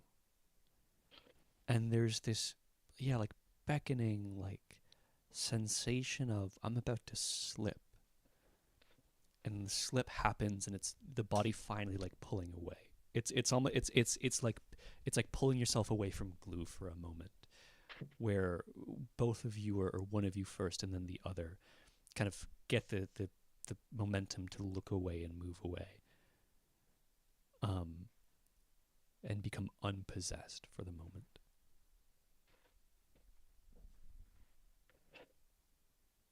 I tell one of the other Legion members that were with us to stay here and, well, a few feet back.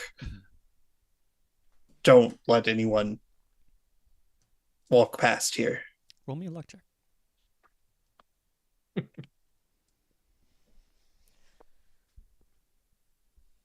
2, 3, 4. 2, 3, 4. Okay, wonderful. I rolled a 1, 2, 3, so that was good luck. Which means that you won't see the thing that would have happened if it was bad luck. I will tell you what that is, which is that when the larger group returns to this door, this person will not be drinking of the sap leaking from the door. But yeah, Gus and Nicodemus can circle back and communicate to Redmond that this place so far is clear up until that strange door, and we'll bring the group back together and see. Yeah, I think Redmond is asking the resident here if she knows anything about uh what Gus and Nicodemus are telling Redmond. Does Aki? Well, Aki hasn't said anything to Redmond about a Dijon yet, I don't think.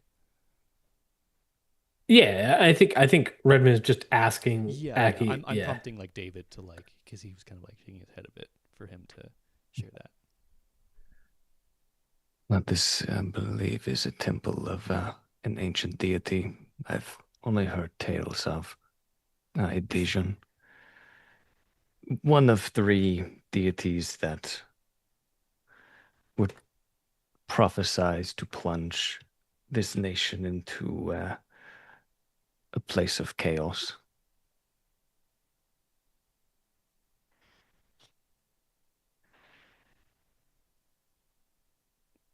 It I do not have religion. I was gonna see if I have that. I have history and legend. But yeah, Um, well, I'll ask a question. Uh, uh, does is that history and legend for Folia or Savendum generally, or De Diomni specifically? Because it's Folia for sure, but like, has yeah. Redmond learned more since he's been here? I think he's been focusing on the significant player like history of where he's at more than overall. Like so I think while he's here, yeah, he definitely has been looking into like history and legend of Day Diomni. Okay, so yeah, give a roll. David, were you gonna say something else there? nope. No, I'll cover it. Oh, yeah. That's a good start. But I gotta find all the D10s again. They always run away and hide.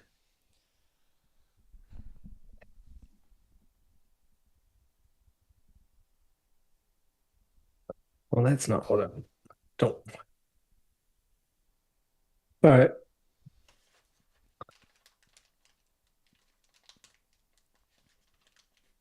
I'd love just a Um, normal door. Yeah. Like, are there any just doors that don't have death or strange ooze coming from them?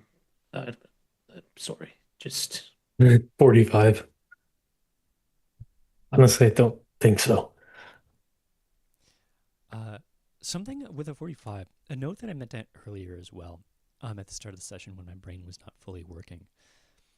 In fighting the fanatics for the past couple of weeks or months, feels fucking good after that loss at Alessian. You know, it feels good to fight regular fucking people who you can outsmart in a meaningful way.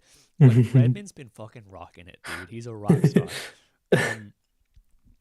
You know, Redmond, if he was fighting lies, his legion would be gone by now probably. But this stuff is like, oh man, like, you know, it's that thing that just like, I'm good at what I do. I'm so good. Um, Uh, I'm a fanatic in a way. exactly. Yeah, I think like, you know, because there's so much imperial stuff to parse through. Mhm. That like Redmond probably knew like about the Teus, which is the Lord of the Darkspire. Basically, the person who is the imperial favorite to end Tenebris Datum, the big darkness. Oh, we also know that the darkness, this entity of darkness, is sealed from the Darkspire. The Darkspire is a structure that performs that function. It was actually built pre-Empire. So there are like things that the Empire did to edit the pantheon, the demigod pantheon here, to um to favor them basically. Uh, but yeah, I think you know that the big concern is the the like enemy's relationship to the Darkspire. You know that this ends the story of this place ends at the Darkspire. Um, but I think with a 45, without giving you information that Aki would already have and then you wouldn't need to ask about, um, I think what you can interpret is that this temple is just a place, and you would know if it was more significant. If it was like a this had some greater meaning, um, you would know what it was more specifically, and because Mhm. you don't know what it is, it's just a place that is bad. Yeah. The other thing I'll say, so in the story or in the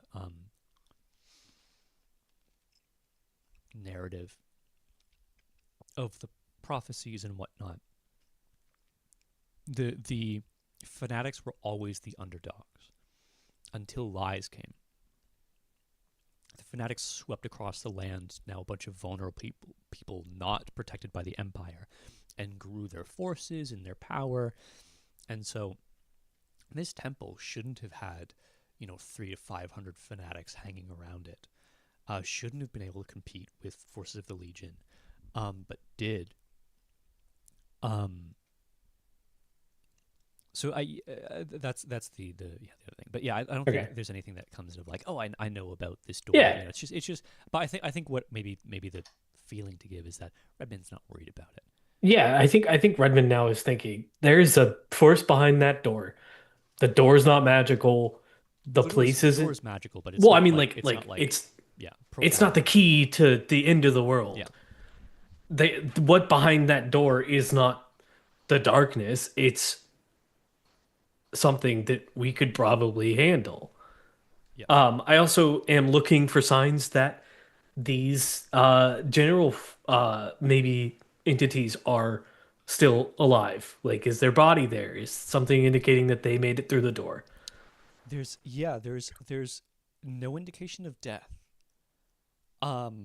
Right, like there's no abnormal bodies. There's no bodies radiating with Yeah. um power of the general. There's also not like proportionally not a lot of bodies of Legion here. Okay. So it's like everything points to them making it inside Okay. and that door closing behind them. Then I think we are going. Redden's going to pull us back to a safe area and get information to the rest of like people who might know something about, hey, the forces of the Legion that went here. Mm. Who was with them? Did they have anyone that was strong? Have you had contact with them?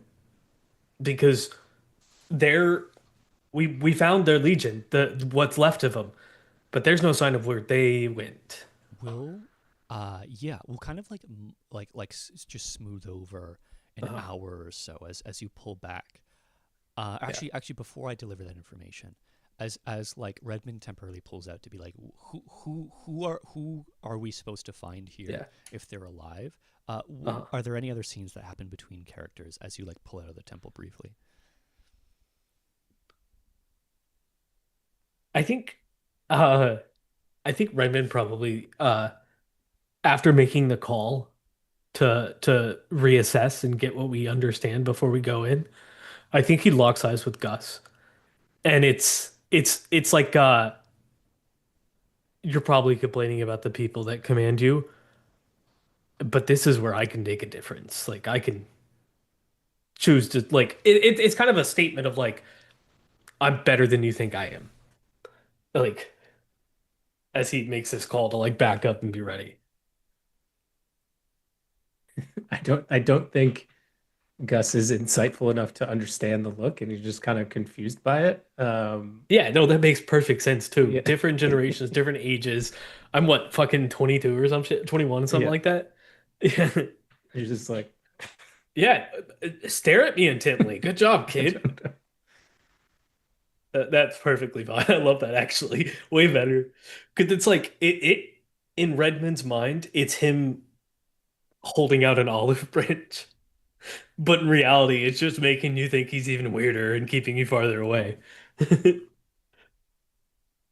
Right. Yeah, yeah. It's definitely a missed connection for sure. I don't think he draws the lines in the way that but definitely Redmond maybe I don't know, would hold a grudge about that or something. Yeah, I think it's more reason to hate you and more reason for you to think I'm weird. I love it. Yeah. You didn't pick up on my you didn't respect me more when I looked at you, and now Yeah. I'm mad. Um, I'm a child, okay? hell Yeah, yeah. So go ahead, Andy. yeah, I think no, I think that's about it. Anything I think for other yeah, I think it's characters? for me, sorry.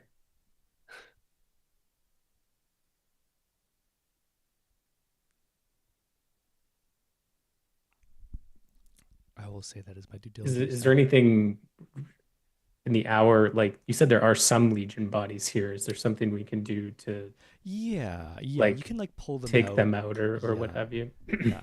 I think it's a little too iffy to touch the ones on the trees outside, but the ones who are just killed on the inside, you can take out and prepare them in a kind of way. Um, there's like a couple of days of rot on them, so it's not the most fun experience generally.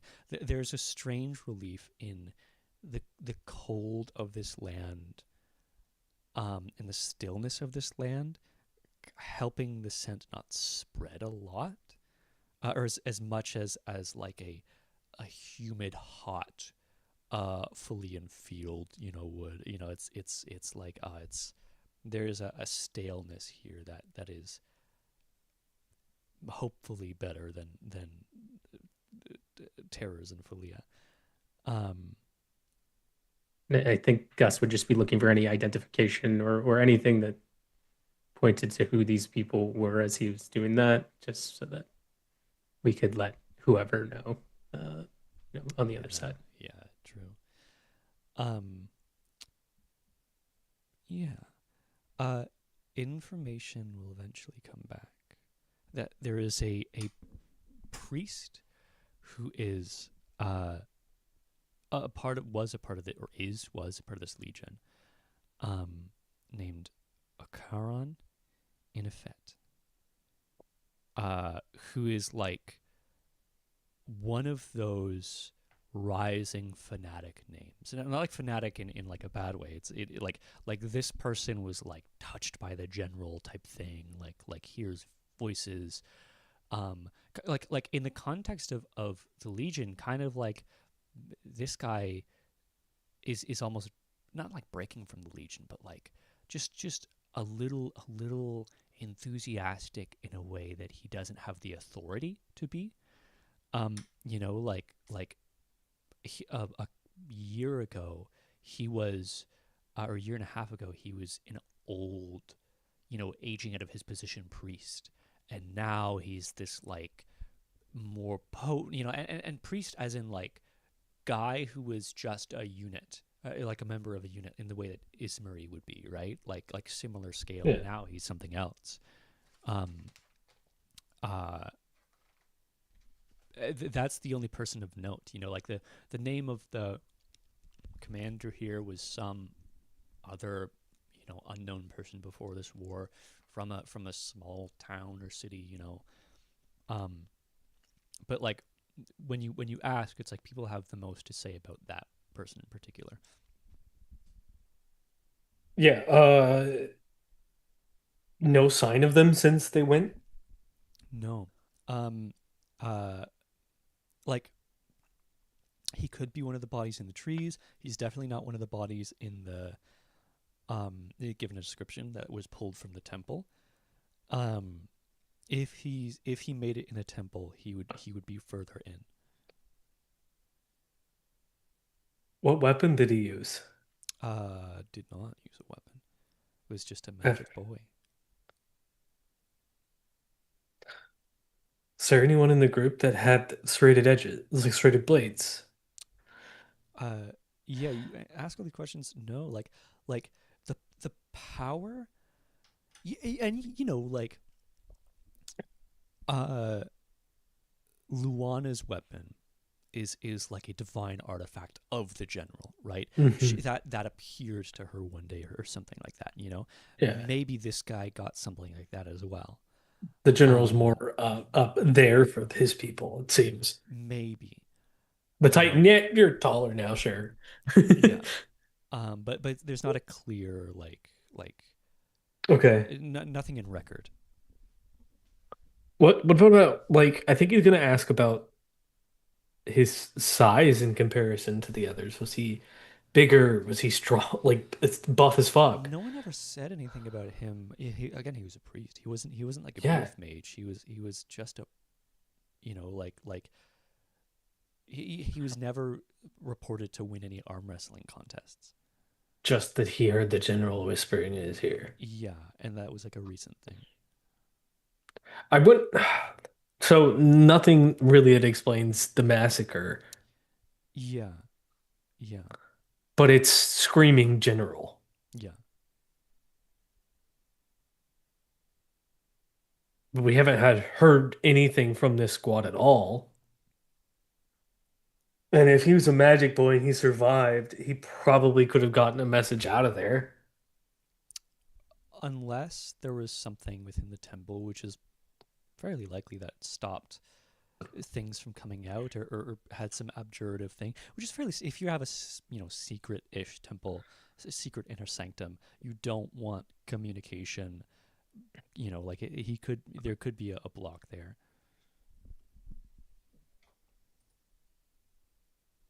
I think he's thinking, do we send someone in to test if like we lose travel of magic through the walls or something? Like he's thinking it as like an experiment more than what he's supposed to like actually stop for a second. I think he's probably gonna need someone to put him back on track for a bit. Uh, We'll pop this in as there's like like Redmond is communicating this to the group, uh and starting a particular scene here with Redmond introducing the idea of like, I'm gonna send someone in to experiment to see how bad it is in there. Like basically is the problem. Like, it was just totally fucking foolish. And also the kind of thing that like Gus would be like, hey man, not tools here. So maybe like pop in with like a strong Gus sentiment, um, to push back. and Redmond will completely take it from a different angle, probably. Mm. Yeah, I think Redmond expresses all this and that, you know, we don't know who the fuck this general person is. We have no records of them. It does seem to be a humanoid of some sort, strong as fuck, and liked to kill, maybe more than one. Uh, but no response from the people that went in there. Could be dead, could be alive. I'm thinking about sending a mage in there to see if we can get information between the walls so we can tell if they are dead in there or not.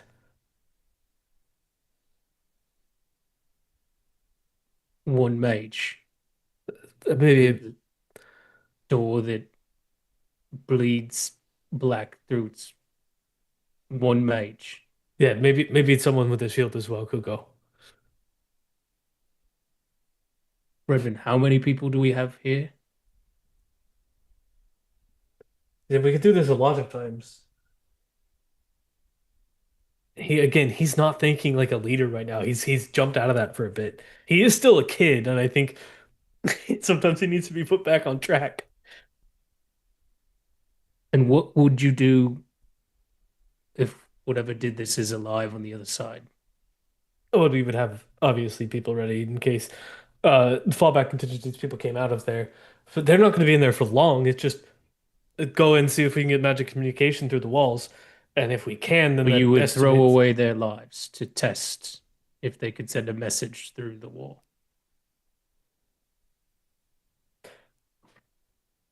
It's not to the science experiment, right? Or whatever terms of science would. I don't know what the word they would use there. Right. This is the force. We will go on like we should. All the information we have. Does anyone have any ideas on what we might be up against?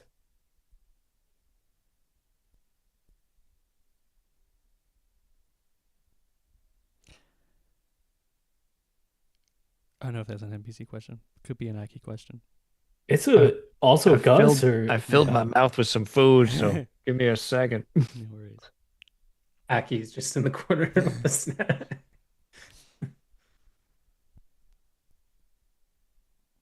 Come on, David. Show us eating on camera. Don't be a tease. Where are those That's what videos this stream called? is really Mukbang? for. What do you think it could be, Gus? Do you think any of our people are alive in there? I hope so, but look at all the death out here. I don't know why inside would be any different. Less and less Legion were dying the closer they got. Commander Redmond, perhaps you can use some aid from an independent group to open this door and provide reinforcements.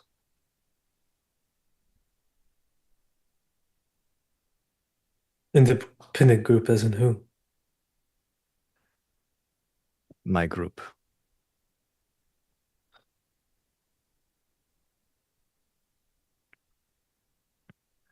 We are invested in seeing what is beyond the door. You are invested in retrieving what sort of general and patrol went missing. I do not see the need for you to risk your men. Well, we will back you up in this then.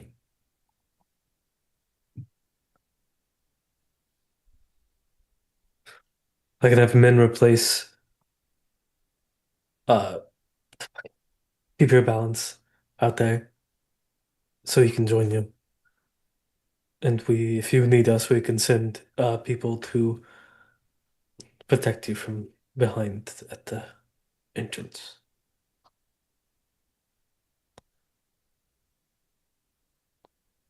Thank you.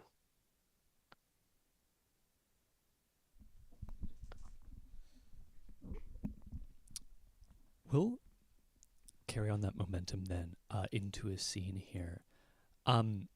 So Aki can go ahead with her group. Door can be opened. I'll describe that in a moment. But door can be opened. Aki's group can go in. What I want to know is Redmond at the threshold of door looking in to watch and see what happens with like people around? Is Redmond further away? Like I kind of want to see like who witnesses what Aki does within. Yeah, I think Redmond would be waiting at a spot depending on the pull of whatever was pulling other people before, like that feeling.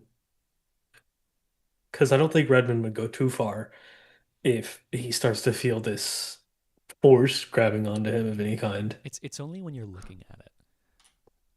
Like only when you're looking at the door. Yeah, only when you're at the door looking at it that you're like, and as soon as you look away, it's like fine, but it's like looking at it is this like beckoning thing.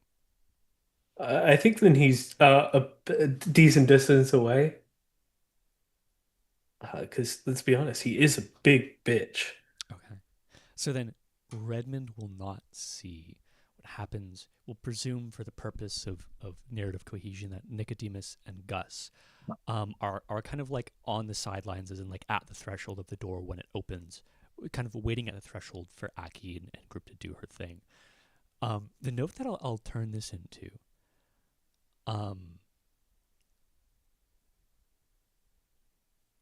and I think this is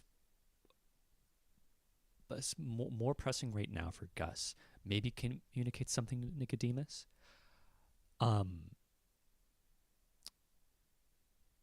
That you guys are just soldiers. And I think Nicodemus, it's like, yes, that's what I'm supposed to be.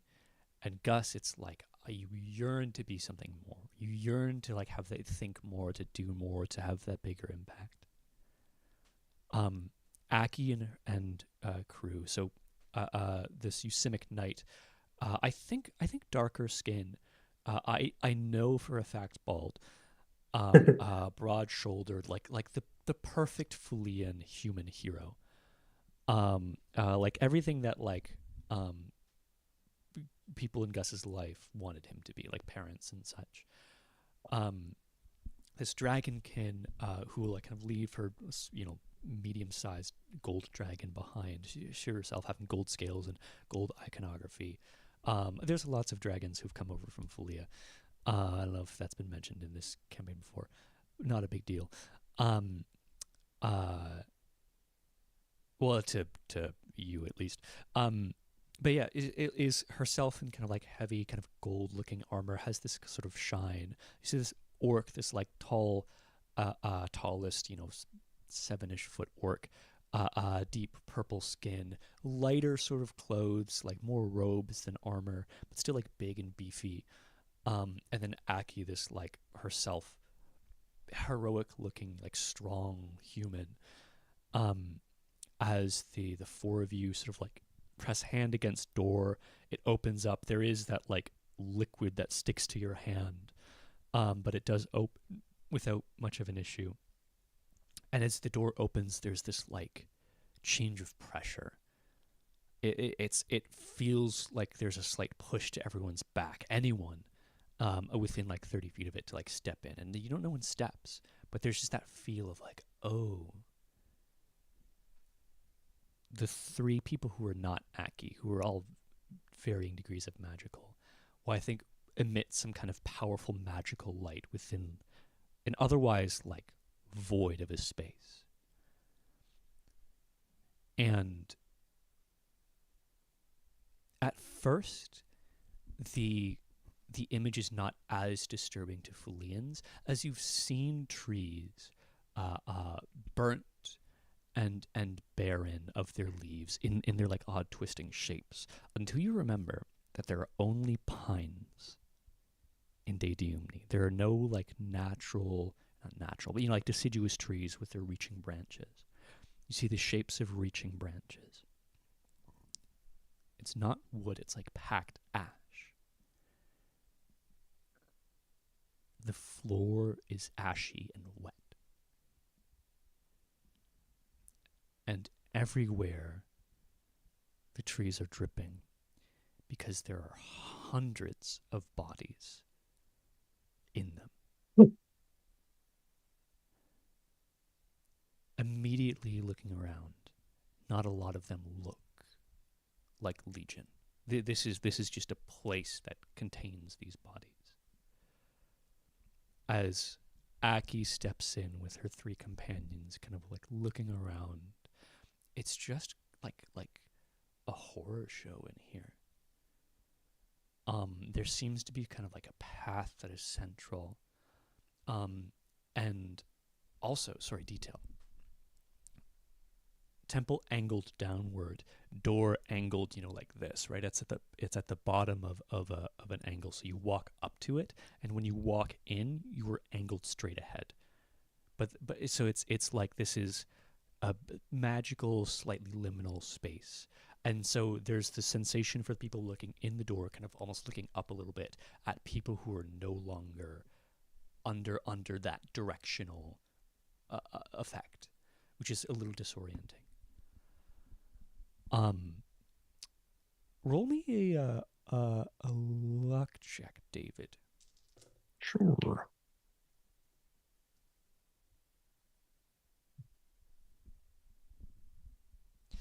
Andy, no sound coming from you. God, I think Redmond 6-5. 6-6-5. So go ahead, Andy. Yeah, I think Redmond was walking up to the door with everyone else at the start of it, and then was told about this feeling and don't look at this thing, and then did it and was like, nope, I'm like backed up with the rear guard and is like looking at the ground, and then every once in a while I was like, what is it, Nicodemus? Just yeah, trying to get information, but he can't get up there because he is a liability up there. Yeah, we'll take a moment then. I should not have skipped over Gus's and Nicodemus' reaction to that within what they're feeling, and then Nicodemus can report, like shout back to Redmond to report.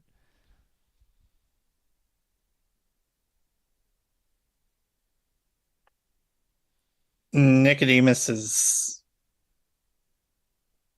overwhelmed by the violence of it, because he's seen quite a bit of violence in his time in the Legion so far, but You've never seen people harvested in this way. It's Yeah. not violence. It's like harvesting of people. There's a weird that's not combat. yeah, like what's who, why, like just no, he can't figure, like he can't understand why this is a thing, and who, like, he knows the fanatics did it, but like why? uh and I think he pulls himself away from staring at it when he hears Redmond and shouts back, uh, hundreds of bodies impale being hard. They're impaled on trees. They're not ours, I don't think. I think with I'm glad Revan's not there because I think if Revan was watching there, he would have to roll to not throw up. And I think you hear him gag, and then like silence for a second. It seems he looked up at the thing and then looked away. And was like, oh Uh, what about Gus? yeah, I think for Gus, similar to Nicodemus, like he's never seen horror like this. He's seen great evil, but not in this sort of strange harvesting way like you're talking about. And I think he took that in and just didn't want to focus on that.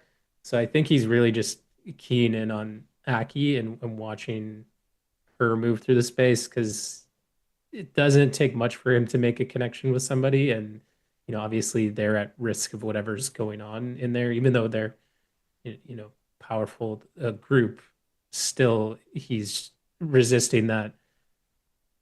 I don't even want to call it heroic urge, but like he just wants to help and being on the sidelines as they're moving through this dangerous space. I think he's just hyper focused on her now, to try to zone out all the rest of it, is because that's something that's not as troubling to focus on.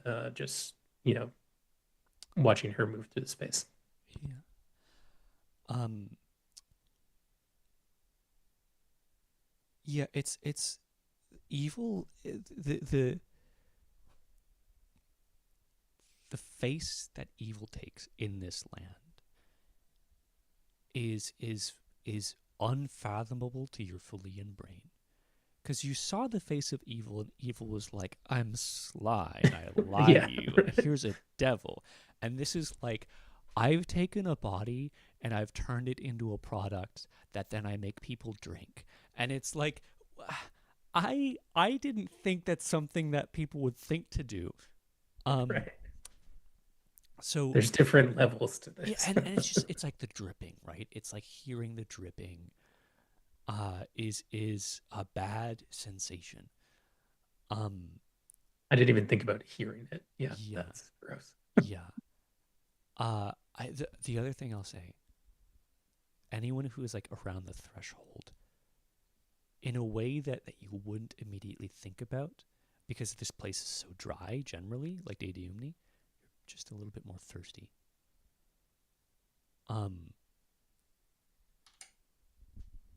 Aki, you so with a luck check of 665, 2, 4, 5, so mixed luck. I think as you're kind of like going through, there's so much darkness, right? Like the light that is so much power is being funneled into just like conjuring lights to see, like 30 feet in front of you.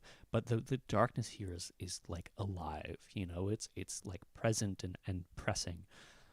I kind of imagine a sort of low angle amongst these four companions, kind of like sticking together.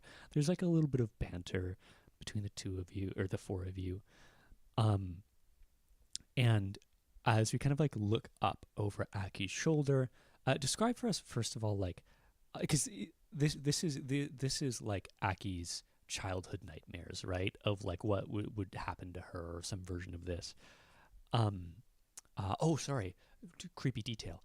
As the light shines and shines against the bodies, there are those beams of darkness that emit from them, like the casted shadows, not just projected, but like these rays of darkness, which is like really unsettling as the light moves, because they move a lot and is super disorienting. But sorry, how's Aki feeling?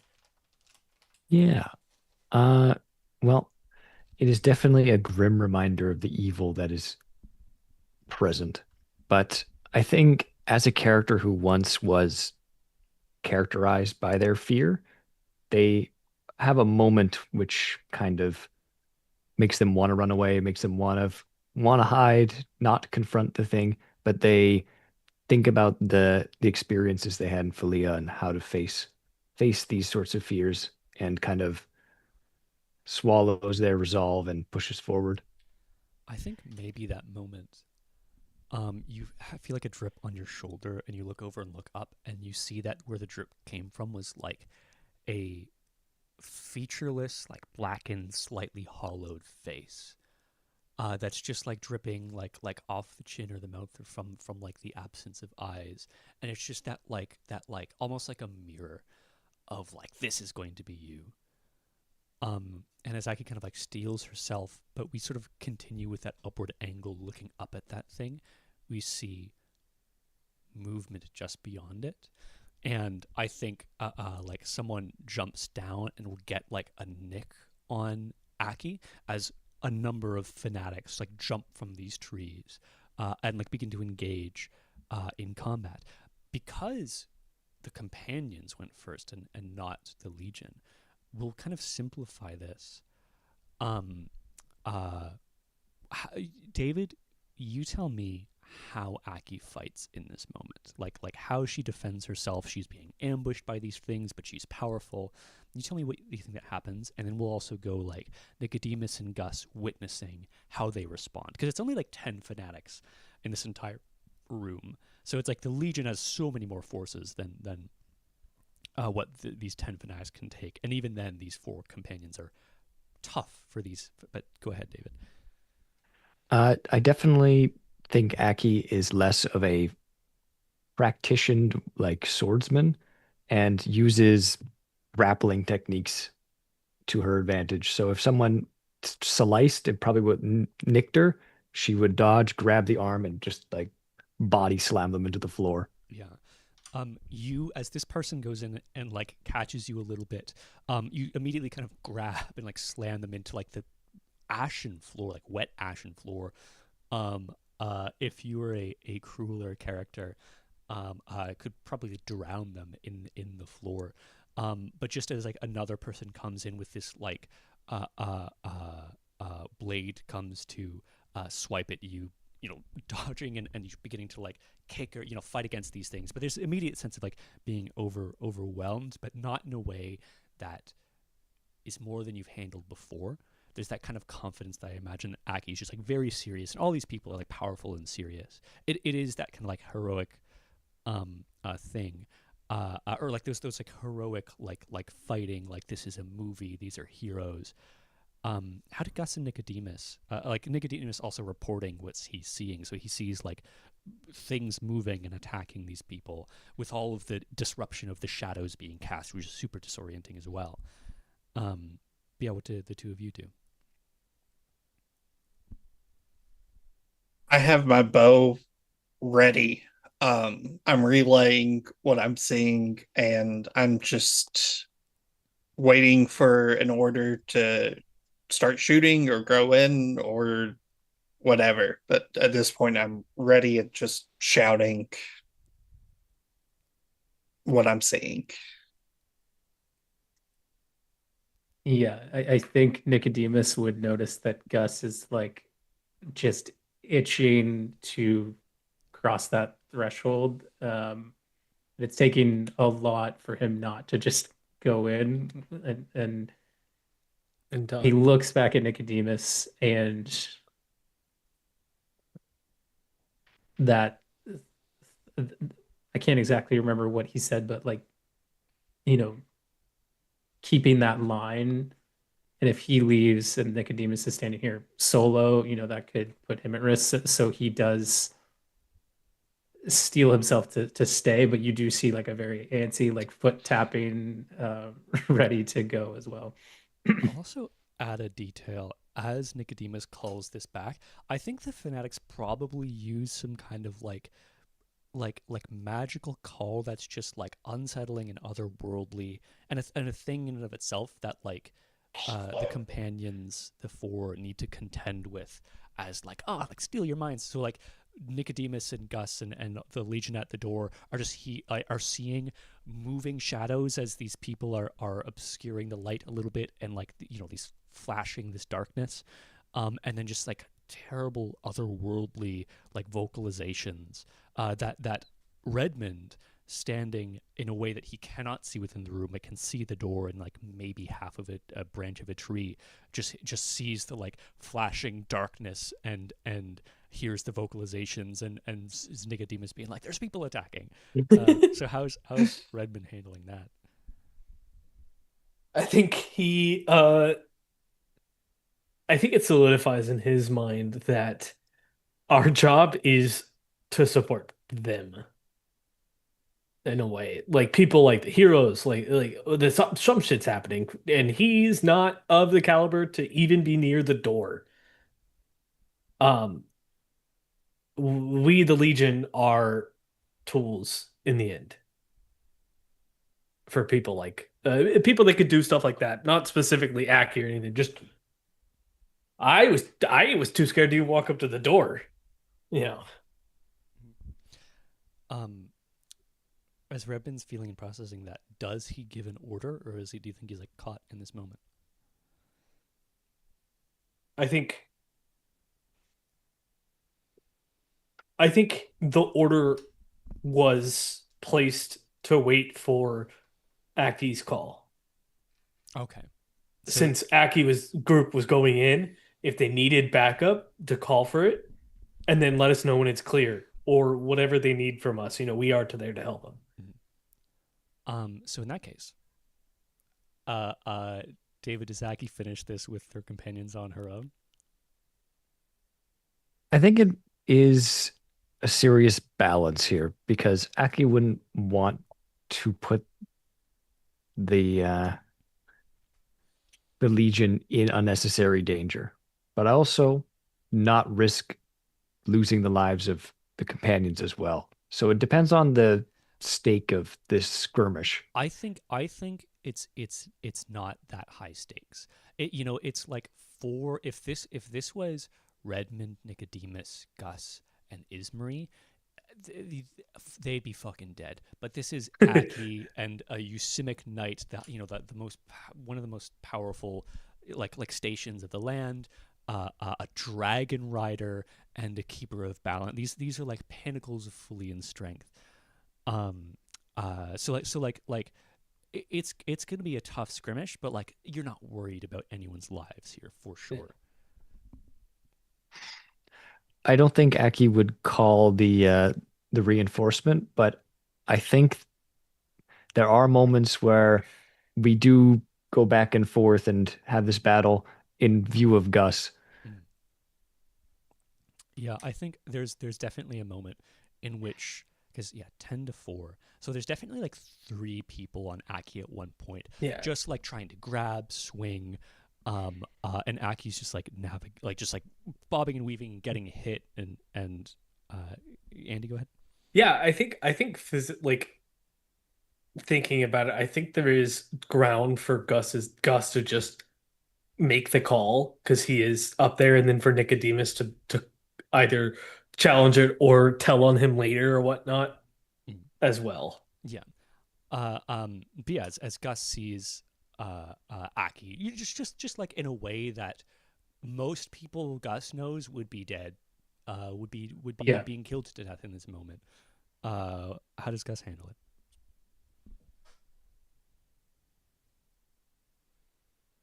I think he's fought in enough skirmishes to tell when one is, going well for one side, but it's still hard to watch from the sidelines. So I do feel like maybe at one of those times where it was more in plain view, Nicodemus probably just hears Gus muttering under his breath, and I do like a pure wrath or something like that as Aki's voice, and you just feel like a little bit of extra oomph on a couple of your hits as that's going through, and so he's doing a little bit of magic on the side if it works to cast through the threshold. Oh, I think if you're at the threshold, the door's open. Yeah. Yeah. Okay. So yeah, and then it doesn't feel like we mechanically need to figure out. I'll roll the dice and see if any of them decayed or whatever. Um, but yeah, I think that's sort of how he's dealing with that and just trying to help in any small way. Yeah. So yeah, Aki's next hit just fucking clocks someone so much harder than like and Aki's smart enough to know when magic is cast on her, but just like that little shift helps change things and just like the momentum can be built from there. But after a couple of moments, 10 dead fanatics and 4 standing heroes, um, uh, as the Legion can like now safely filter in after you like secure the area. Yeah, there's a whole way that they go in. Yeah. Mm. I think it's like a group of like heavies of shields come in, and then Gus leads in, and then they fan out, and then like you Redmond, and then mages or archers again in the back. But yeah. Um, yeah, let's do a quick check in with Gus and Aki as like Gus closes the distance as he's allowed to do, and like he can be like, "Hey, how you doing?" Is there a scene between them? Also, sorry, I'll hit note. I should hit intentionally. We kind of already described it, right? Aki's this big, strong hero. She is a different tier of character, literally, mechanically, than you. But it's yeah, just harkens back to like that difference of power that Aki possesses in that tier that she stands on, and the one that Gus does.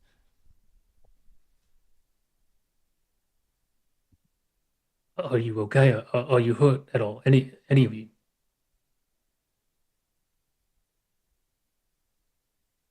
I don't know. Take a look. Spin around. I think my tunic, I'm going to need a new one.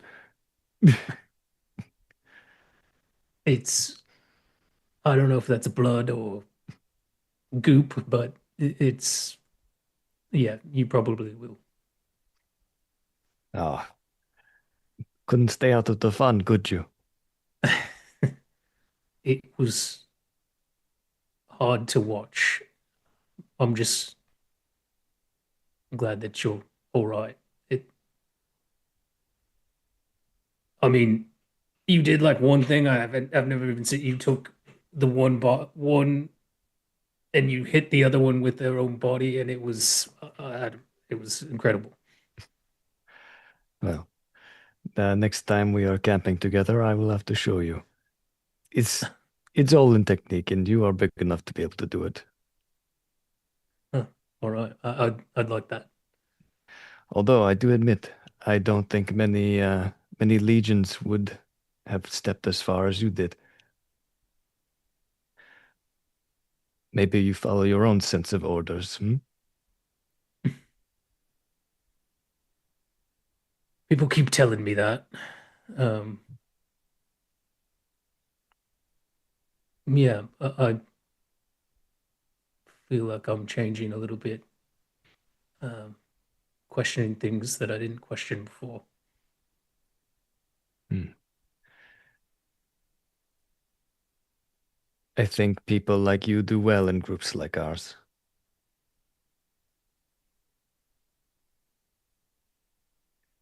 Something to think about. Thank you. But I don't know if I'm ready to hang up the white and gold yet.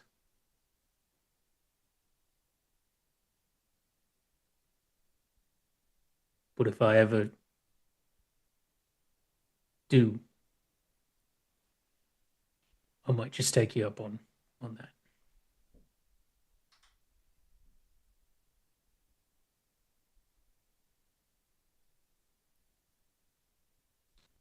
Maybe trade stories on the road.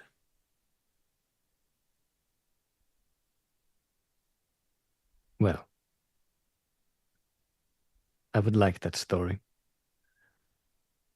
But if you have a moment to share one with me, why stay with the gold and white?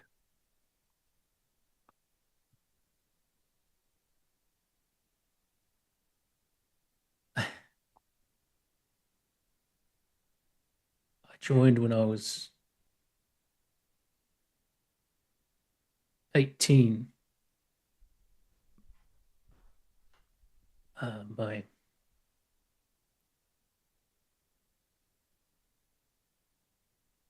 Well, someone important to me had just passed, and I don't know, felt like a purpose,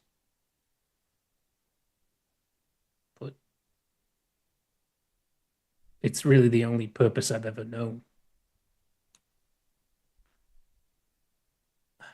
I'm not sure I could lightly give that up, even if I have questions.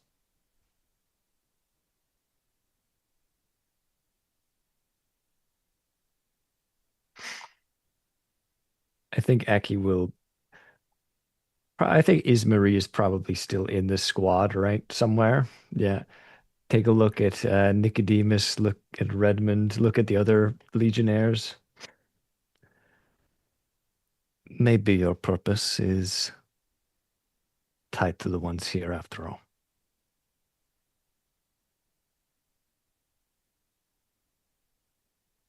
Kind of look around.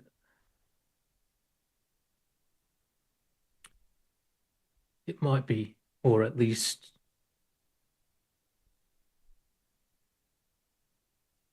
you can't change something from outside of it.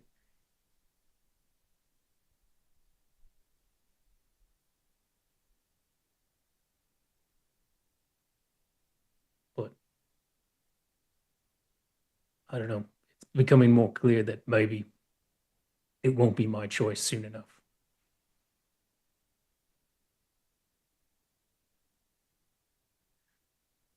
I think Aki will like bop you on the shoulder pauldron. It's probably supposed to be kind of like a friendly gesture, but shook you around a little bit. Right. You are not the man that gives up. I can respect that. And I'm going to look at more goop and make sure there's no other monsters murdering us. Absolutely. Yeah, it seems like all the living people in here are now Legion or allied otherwise. You see that, or rather, we see that the Usimic Knight Roniker is kind of standing not far from where the fanatics attacked. I'm kind of looking down. You see, or I think Redmond kind of looking around. I want to dive into Redmond, looking at these bodies, the dripping, the wetness, the ooze, the sap. How together is Redmond holding it right now?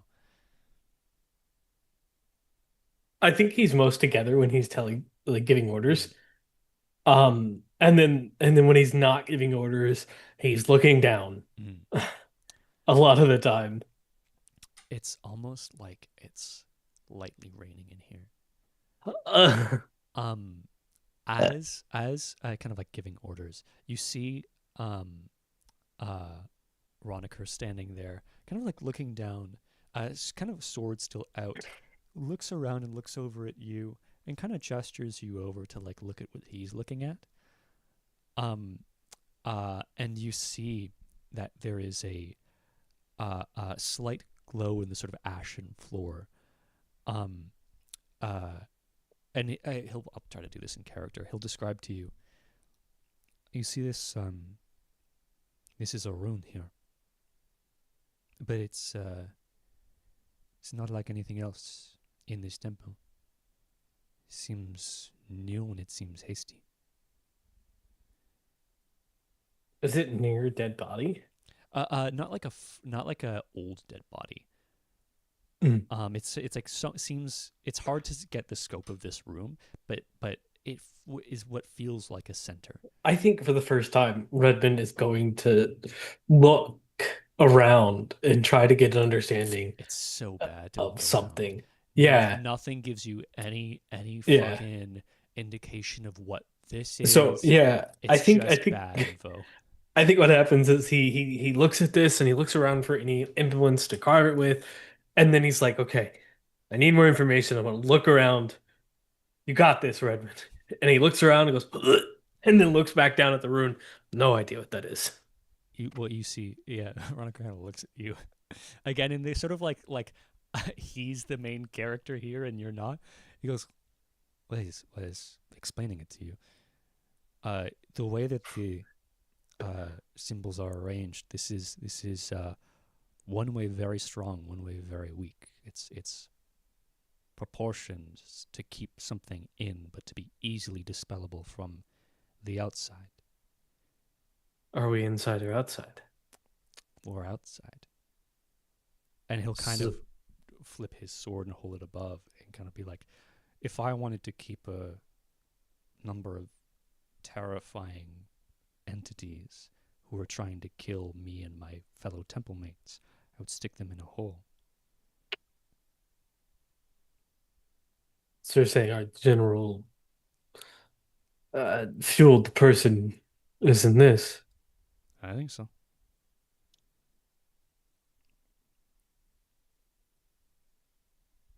Could be. I'll get a squad together and scout around see if we can find the full perimeter of this ruins.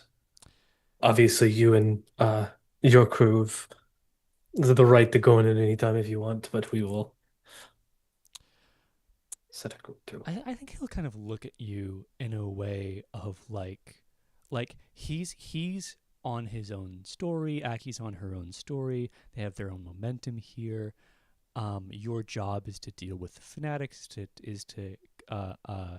do the flames, and you just have that like parental like, come on, man, like oh, you're gonna do the perimeter, but he says none of that. But it's just that like, Yeah. disappointment. Well, no, I don't think Redmond was saying that his group isn't going in. Mhm. I think he was saying giving them the ability to go in before us. But I think even that, at least this guy's interpreting like, buddy, take the lead. The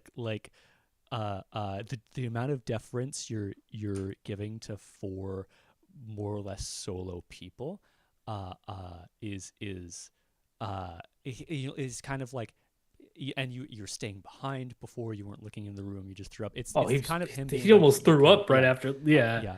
yeah. He is kind of a disgrace in a lot of ways. So He'll give you that look, and then he'll just kind of like, huh? And smash his sword down onto one of the lions of the rune, and immediately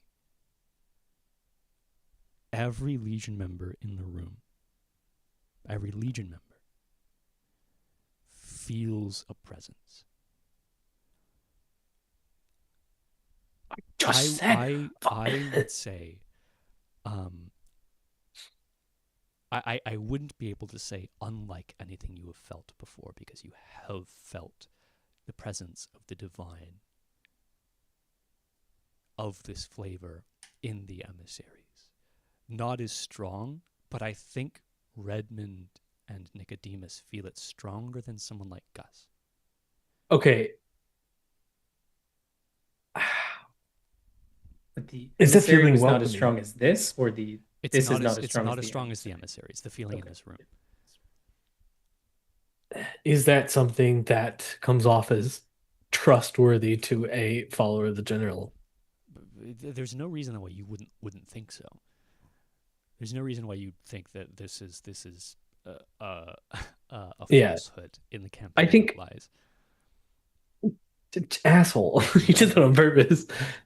I think Redmond curses to the under his breath to the guy that just didn't do anything that he was planning. Like, yeah, we were gonna make a perimeter and you just fucking took down the whole Or you told him to go in whenever he wanted. his group. I didn't think he was gonna fucking make everyone suffer if something comes out of there that could hurt us. Mm. Like, I'm sorry, guy, but you guys are alone. I have a group to worry about, like a legion. Mm.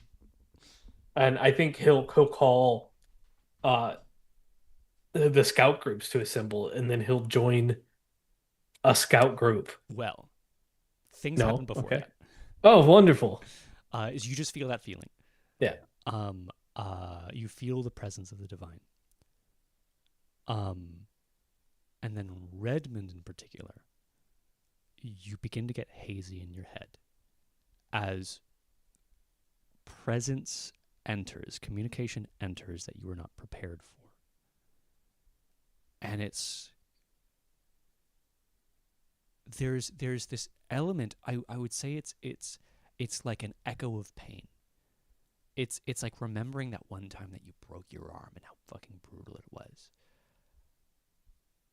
But you hear someone say your name, and then hear them say, "I have seen you before."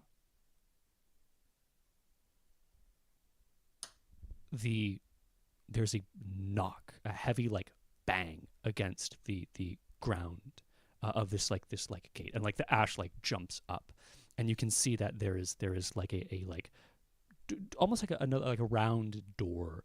It opens like this upward, right? A knock, uh, uh, and then another one, and the doors burst open, and you see standing. You're looking down, and they're standing as if they're lying down, but there's nothing underneath them. It's another like weird angle, like space that is wrong. You see what looks like a knight in white armor, tall but not extremely tall, red marbling through the metal, like you had seen on Luana's weapon, like has been seen on Helith of the General, for those who have seen it. Helmet with horns on it. In hand, large serrated sword. It says something in a language that you do not comprehend. And then puts its hand on the side of the door to pull itself through the like odd switch of gravity. And then you see both more of what it is and Legion members begin to come out. As about five, you'd be clearly a number. I was going 4 or 5, but it's like, no, absolutely 5. It's you can see now clearly with your eyes. Maybe 10, 20, 5 of these white knights emerging, with like about 15 Legion members, one of which an older man, a priest in robes, who emerges and looks directly at Redmond. As this is happening, like everyone hears the kind of bump. Everyone hears the Redmond. Oh, Redmond doesn't have a chance to give out a command because stuff is happening. But everyone kind of turns towards this thing and sees this happen. They probably hear him cuss under his breath after that, and that's it. How are Gus, Aki, and Nicodemus reacting to like entity here now? Also people.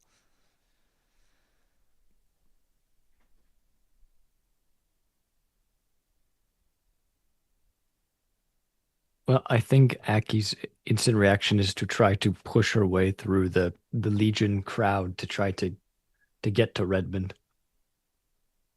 but probably is facing a couple bit of difficulty because it's a little bit of a crowded room. There's puddles. Yeah, I mean, you can like get forward, and even like the Yosemite Knight will kind of like grab Redmond by the collar, like pull him a couple of steps back, like. But none of these, outside of the last priest, none of these things are like going for Redmond, as they're emerging. Do they look threatening at all, though? I mean, the knights, yes, but they're not threatening at you. They look generally threatening. So I think as Redmond's probably getting pulled away, he is a little bit contesting it. I don't think he has a chance, but it's like, what are you doing? I'm talking. Yeah. Aki would stop the Yosemite Knight then, but she would want to get near Redmond in case of something.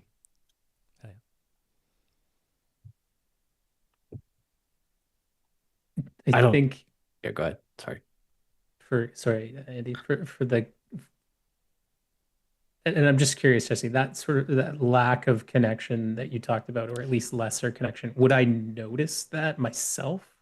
I mean, you wouldn't know how someone else felt about like you Right. still felt it, but like Yeah. narratively, that is how close everyone is to the general, right? And And that's what I was meaning if I could sense that distance I myself. think Probably not, I guess. yeah, like it still feels like the divine is you're touching the divine, right? You don't know that you Yeah. have a less intense experience of it. It doesn't compel you as much as it and moves you as much as other people, but Gus doesn't intuitively know that he is less connected. Yeah. Yeah. I think what you hit on there is that like I feel less compelled to it than I feel like maybe I should. And that is of note to Gus. And just also I think Well, I would offer a counterpoint sure. to give a little bit of confusion to Gus, right? Like the feeling of the presence of a envoy of a god that you kind of worship is overwhelming and confusing enough to be like, oh, it's kind of it's like if you finally saw something tangible of your religion, you'd be more convinced something. You'd be like, oh, it's there. Like something is there. Something Right. present is there. Powerful is there for me to access. Um, that's not how lies feels. That's not how if you've encountered any other divinity, it's not how it's felt. This feels connected to you.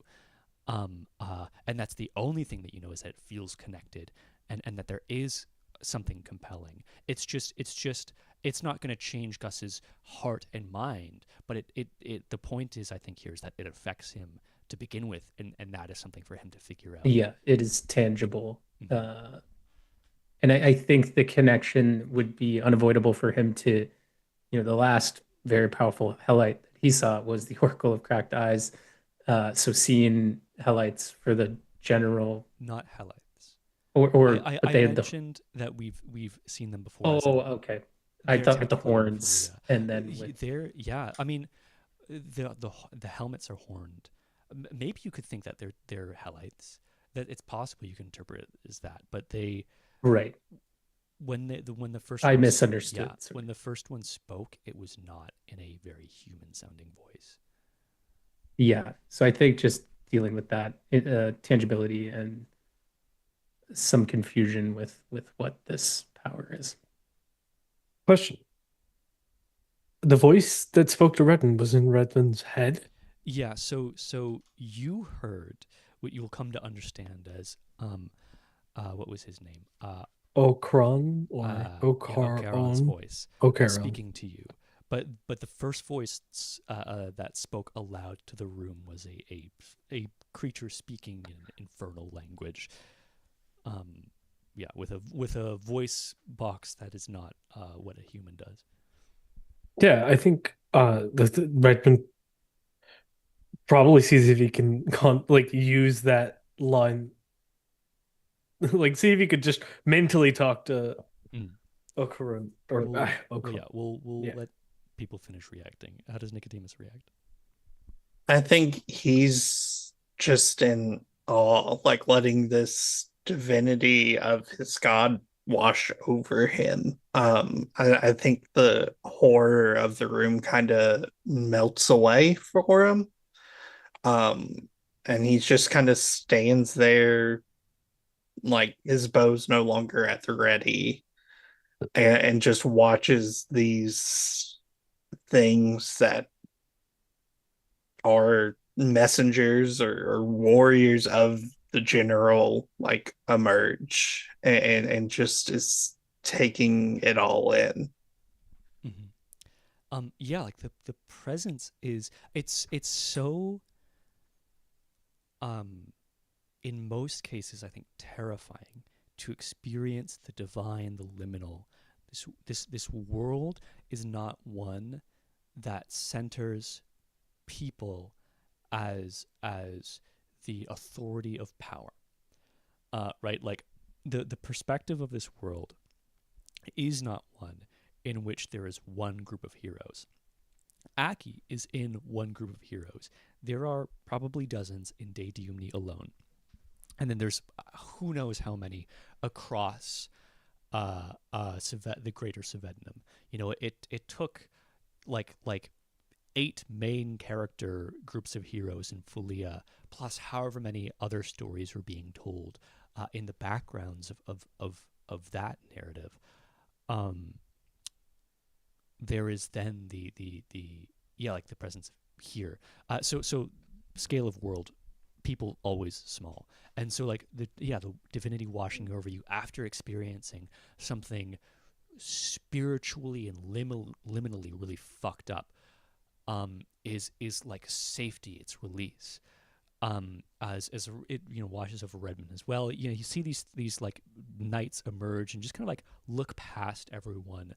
Do a quick like strategic like, is there anything I need to kill? One of them even probably like goes to one of the nearby fanatic bodies and just like presses boot against chin and then like crushes chin and neck. Almost like partially just like that thing might still have been warm, or partially maybe it was just like what's the word, joyful assurance. But the priest will come out and look right at Redmond in this kind of like reverent, like my son type vibe. You see he looks at you, himself probably having like a little bit of that, like instead of red marbling, like a little bit of like white marbling on the skin.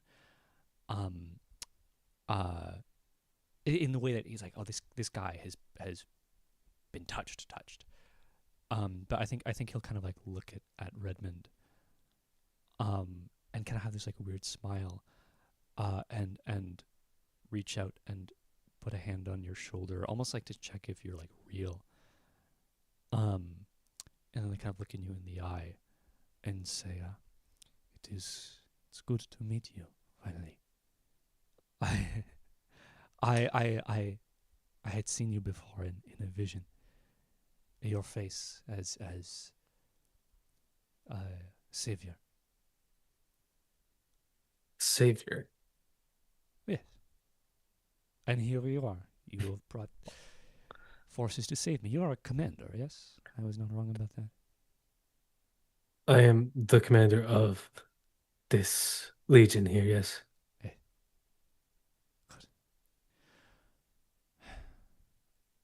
I'm glad that this will not die with me. It does continue on. I think Redmond looks back over his shoulder at the Usinic Knight and Aki. Yeah, you seem like it's kind of like, fuck, man. Like, I don't know.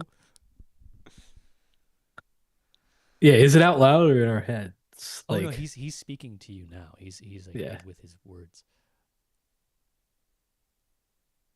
You are, and then I don't know how to say that name. O'Carl. Ocaron Inifit. Ocaron Inifit. Redmond says it perfectly. You see. He says, "Yes, I am him. I am a messenger, I believe, of the general." And what are these? And he'll gesture to the White Knights. He'll look at them with such reverence and wonder, and like genuine tears in his eyes. And he goes, "These are just a few of the tortured knights of Ilcades. Servants of the general. Fallen soldiers raised in his plane." He'll get excited and like grab you and be like, this is the fate of a faithful warrior, to fight for him in this form. They are beyond mortal now. I can't.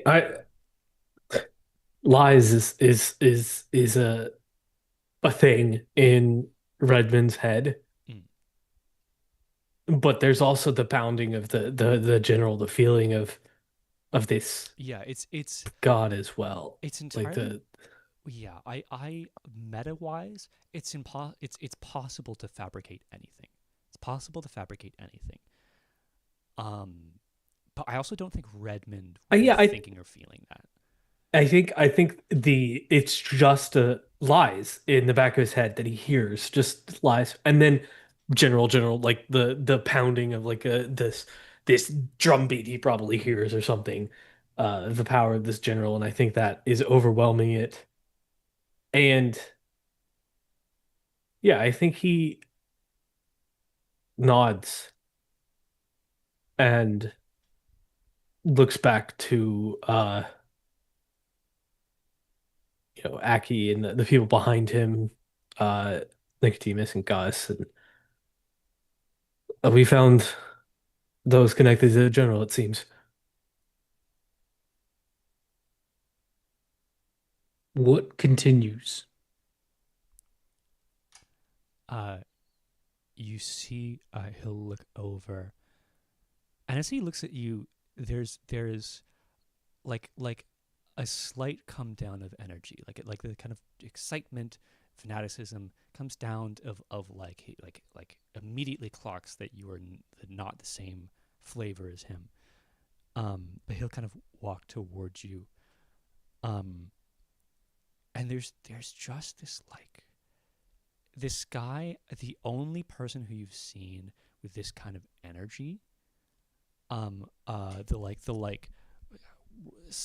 hyper religious presence, in this tone. You've seen like a couple of the like high um religious figures of Philia, but they're all like humble and like, the Oracle of Cracked Eyes, it had a more similar energy to this guy than this guy had to like the Seminary or the Archimandrate, or the High Sabisuary.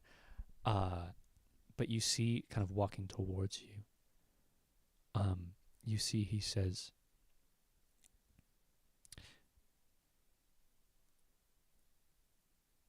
"This war against light,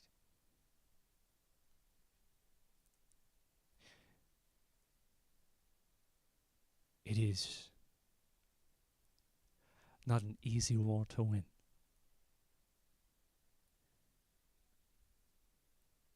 And there is a great fear that the scattered powers of Svednum will not unite to defeat it." And he'll take another step or two closer. "But there are more than just mortal powers out there.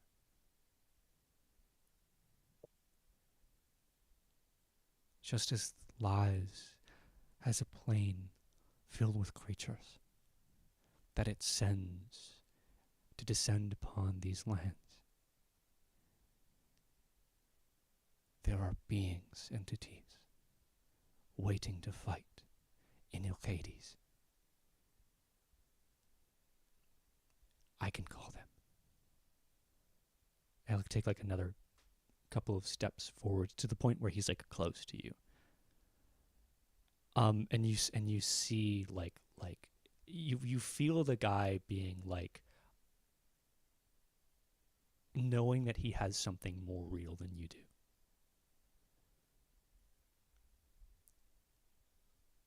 "And I will call them. And they will fight this war. They will defeat lies. That is my purpose. And all of you are here to shepherd this."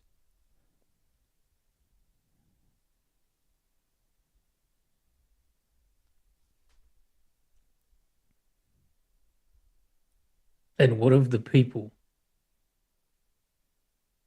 that may not be of lies, but are just of the land?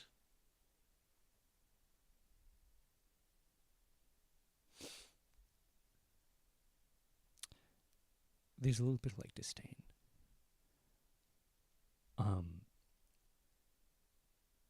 There are always casualties. These are not foolish beings, though. They are not careless killers. They are soldiers. Soldiers not burdened with the hearts of mortals, the corruptions, the wants. Is impersonal. Only those serving lives and in their way will fall. There is no sense of perfection. Some will be incidentally in the way. That is the way of war. But how many will be saved?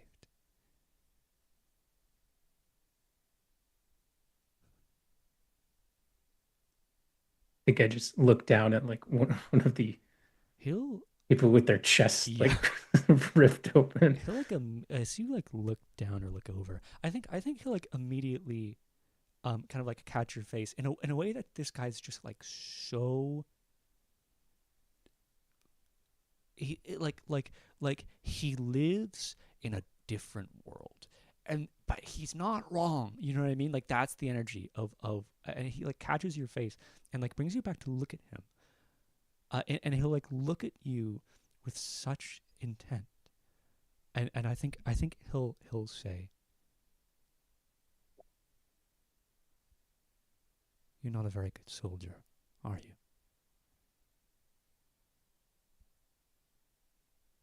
I think that depends who you ask. He'll Could you look take your hand off my face, please? he'll do it in a way that like his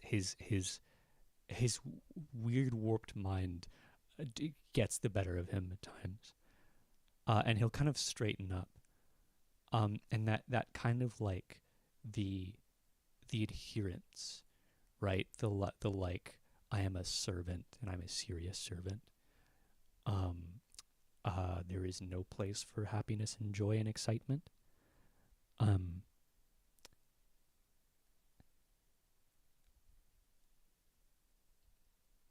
The general standards are the ones that I care about. When you die, do you think you'll be honored with a fate like this? Do you think you'll be stuck behind on the mortal planes?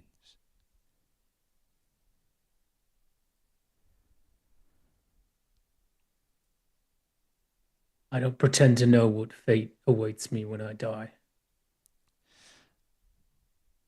Small-minded. We are capable of more. You need to set your sights higher. One person's opinion. I think at this point, the Legion side of like Redmond is like, this guy is talking down on my people. I think we're gonna stop him, like take him away from this. And it's like kind of in a way protecting Gus, but also in a way it's not about Gus. It's about Redmond in the end. Like these are my people. Like, yeah, cool, you are important, but as you admitted, I am the commander here. Mhm. So he'll like pull Okoron away and then like usher, people to start, mingling and helping with a group that came out seeing if they're hurt, which they're just fucking knights, right? No, Oh no, obviously not. it's only Oh, 5 knights. It's 15 other members. oh of the yeah, Legion so who are in checking on various them, states. Yeah. integrating them if possible.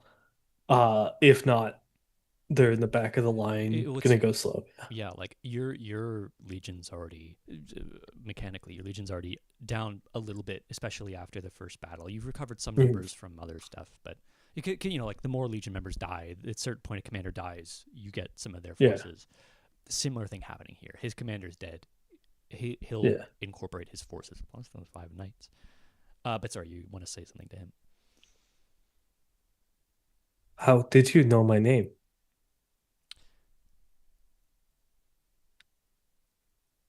The general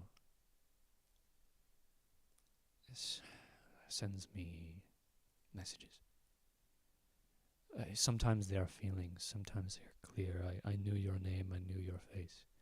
I knew what it would look like when you set me back on my path. Did you know anyone else that was going to be here? I don't think so. I don't think the general would tell me about regular soldiers.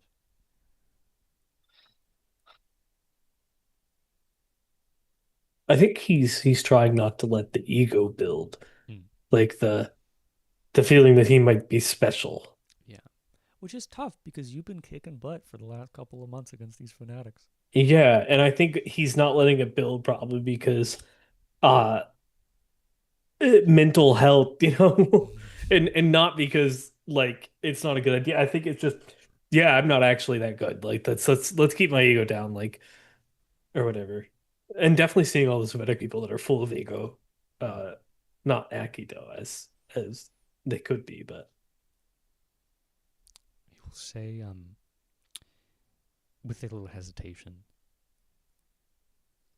we are on a path. I'm I need to speak to some of the generals. But I'm going to usher in a holy war against lies. I believe you're. Ha! See, um, I believe you're supposed to help me.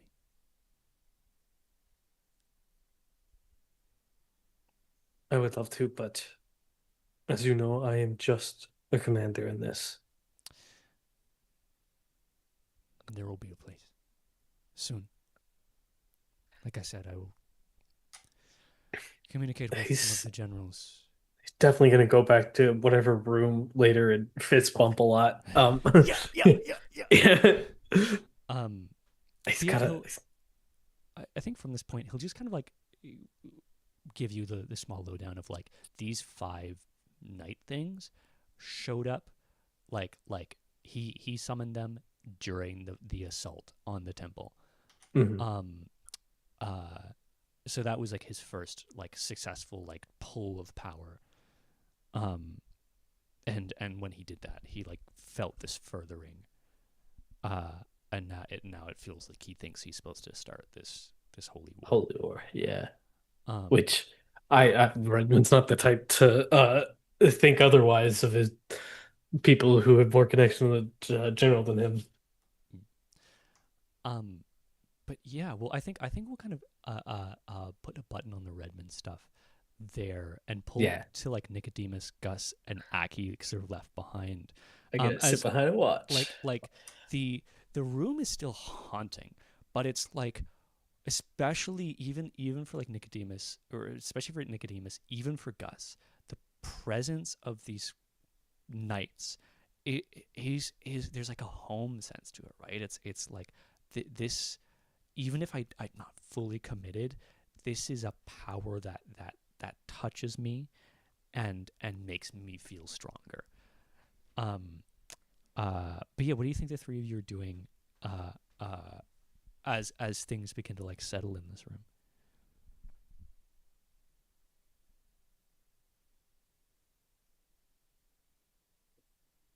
I don't think Gus has stopped kind of just stink eyeing Ocaron.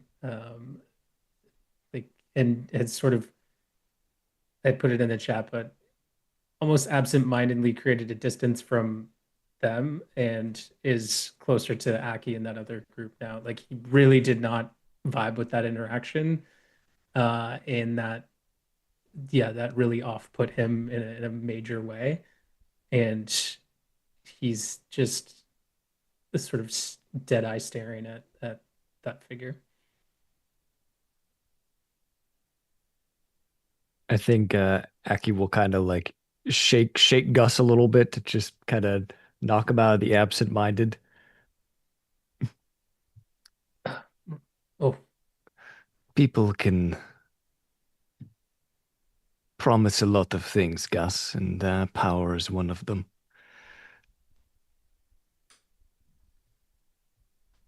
I wouldn't be too concerned. After all, they needed your help.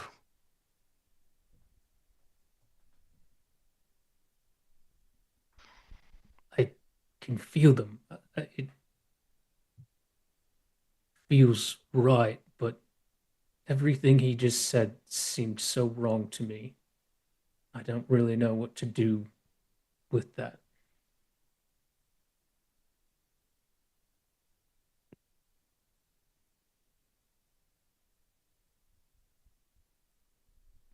Do you follow a god, Becky? Not anymore. And I certainly do not follow the general.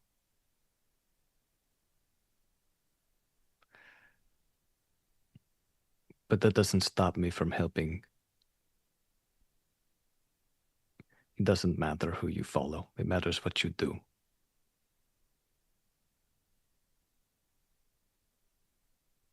I like that.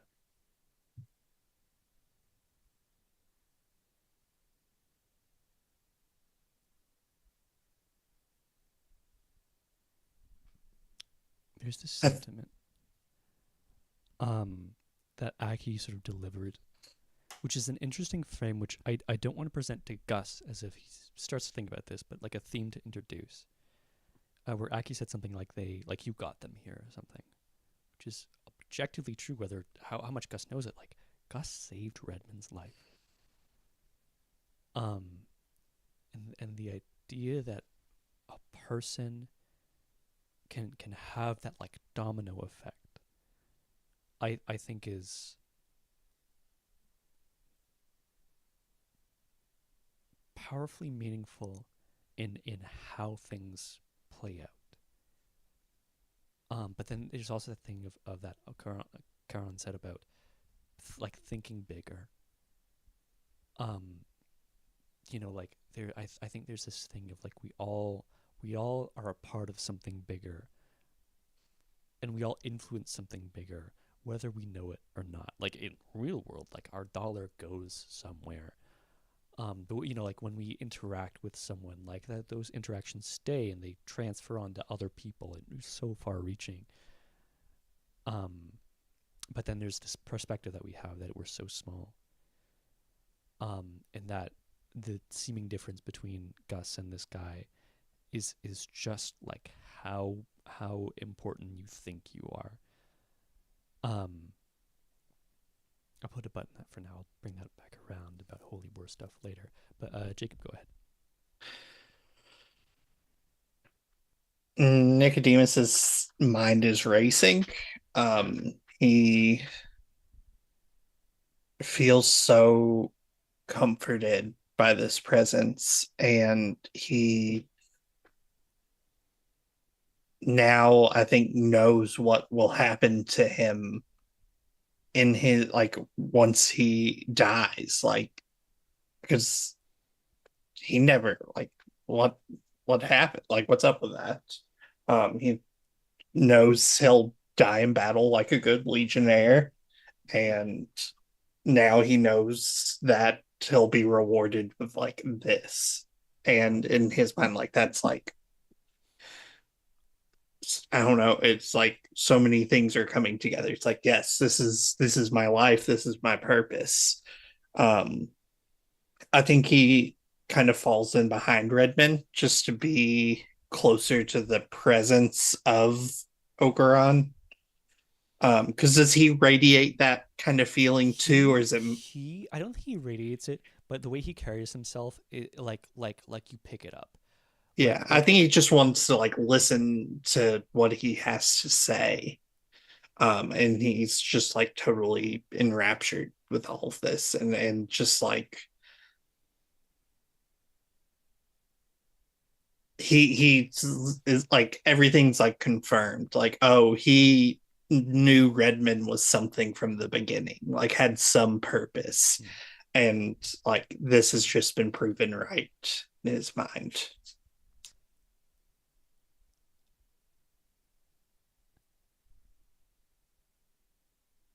Thinking about the battles fought in Philea at the hands of mortals, the terrifying powers possessed by the extraplanar, thinking about the children of Cavilia and Melinia, the beings who live on the moons, who came to the aid of the Fleans, and now you aid them in their quest to help Svednum. Thinking about Alessian and the terrifying power of lies, the endless cycles of violence that the Svedek people subject themselves to in refusing to just agree to disagree and fight their common enemy.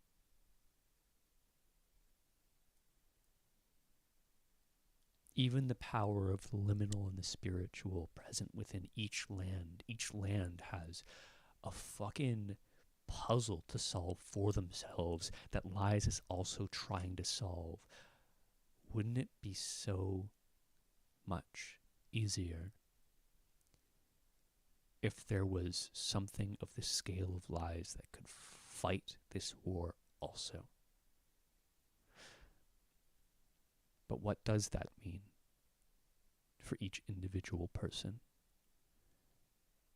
What would that army look like? Who would it be turned against?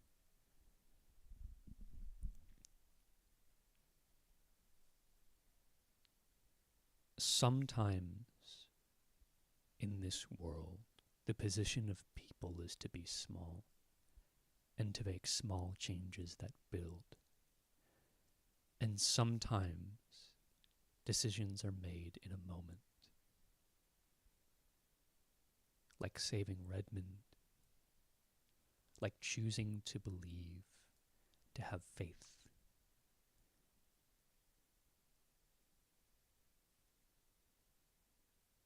That might bring someone face to face with terrifying powers with cracked eyes.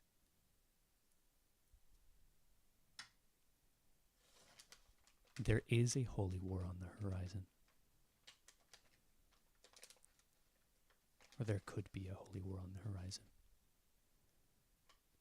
The question and the stakes of this campaign, which I will be so explicit about, the plot point that I thought I was going to cover in Albi's Dark is, will the Holy War happen? Or how will it happen? This party is a party of small people who will have a moment to choose amongst themselves, whether it be by speaking to each other or trying to stop each other, to bring this thing about.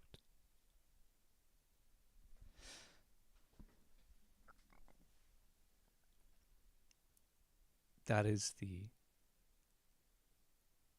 direction this campaign is headed. In the next 2 sessions, that is what all of you will be faced with.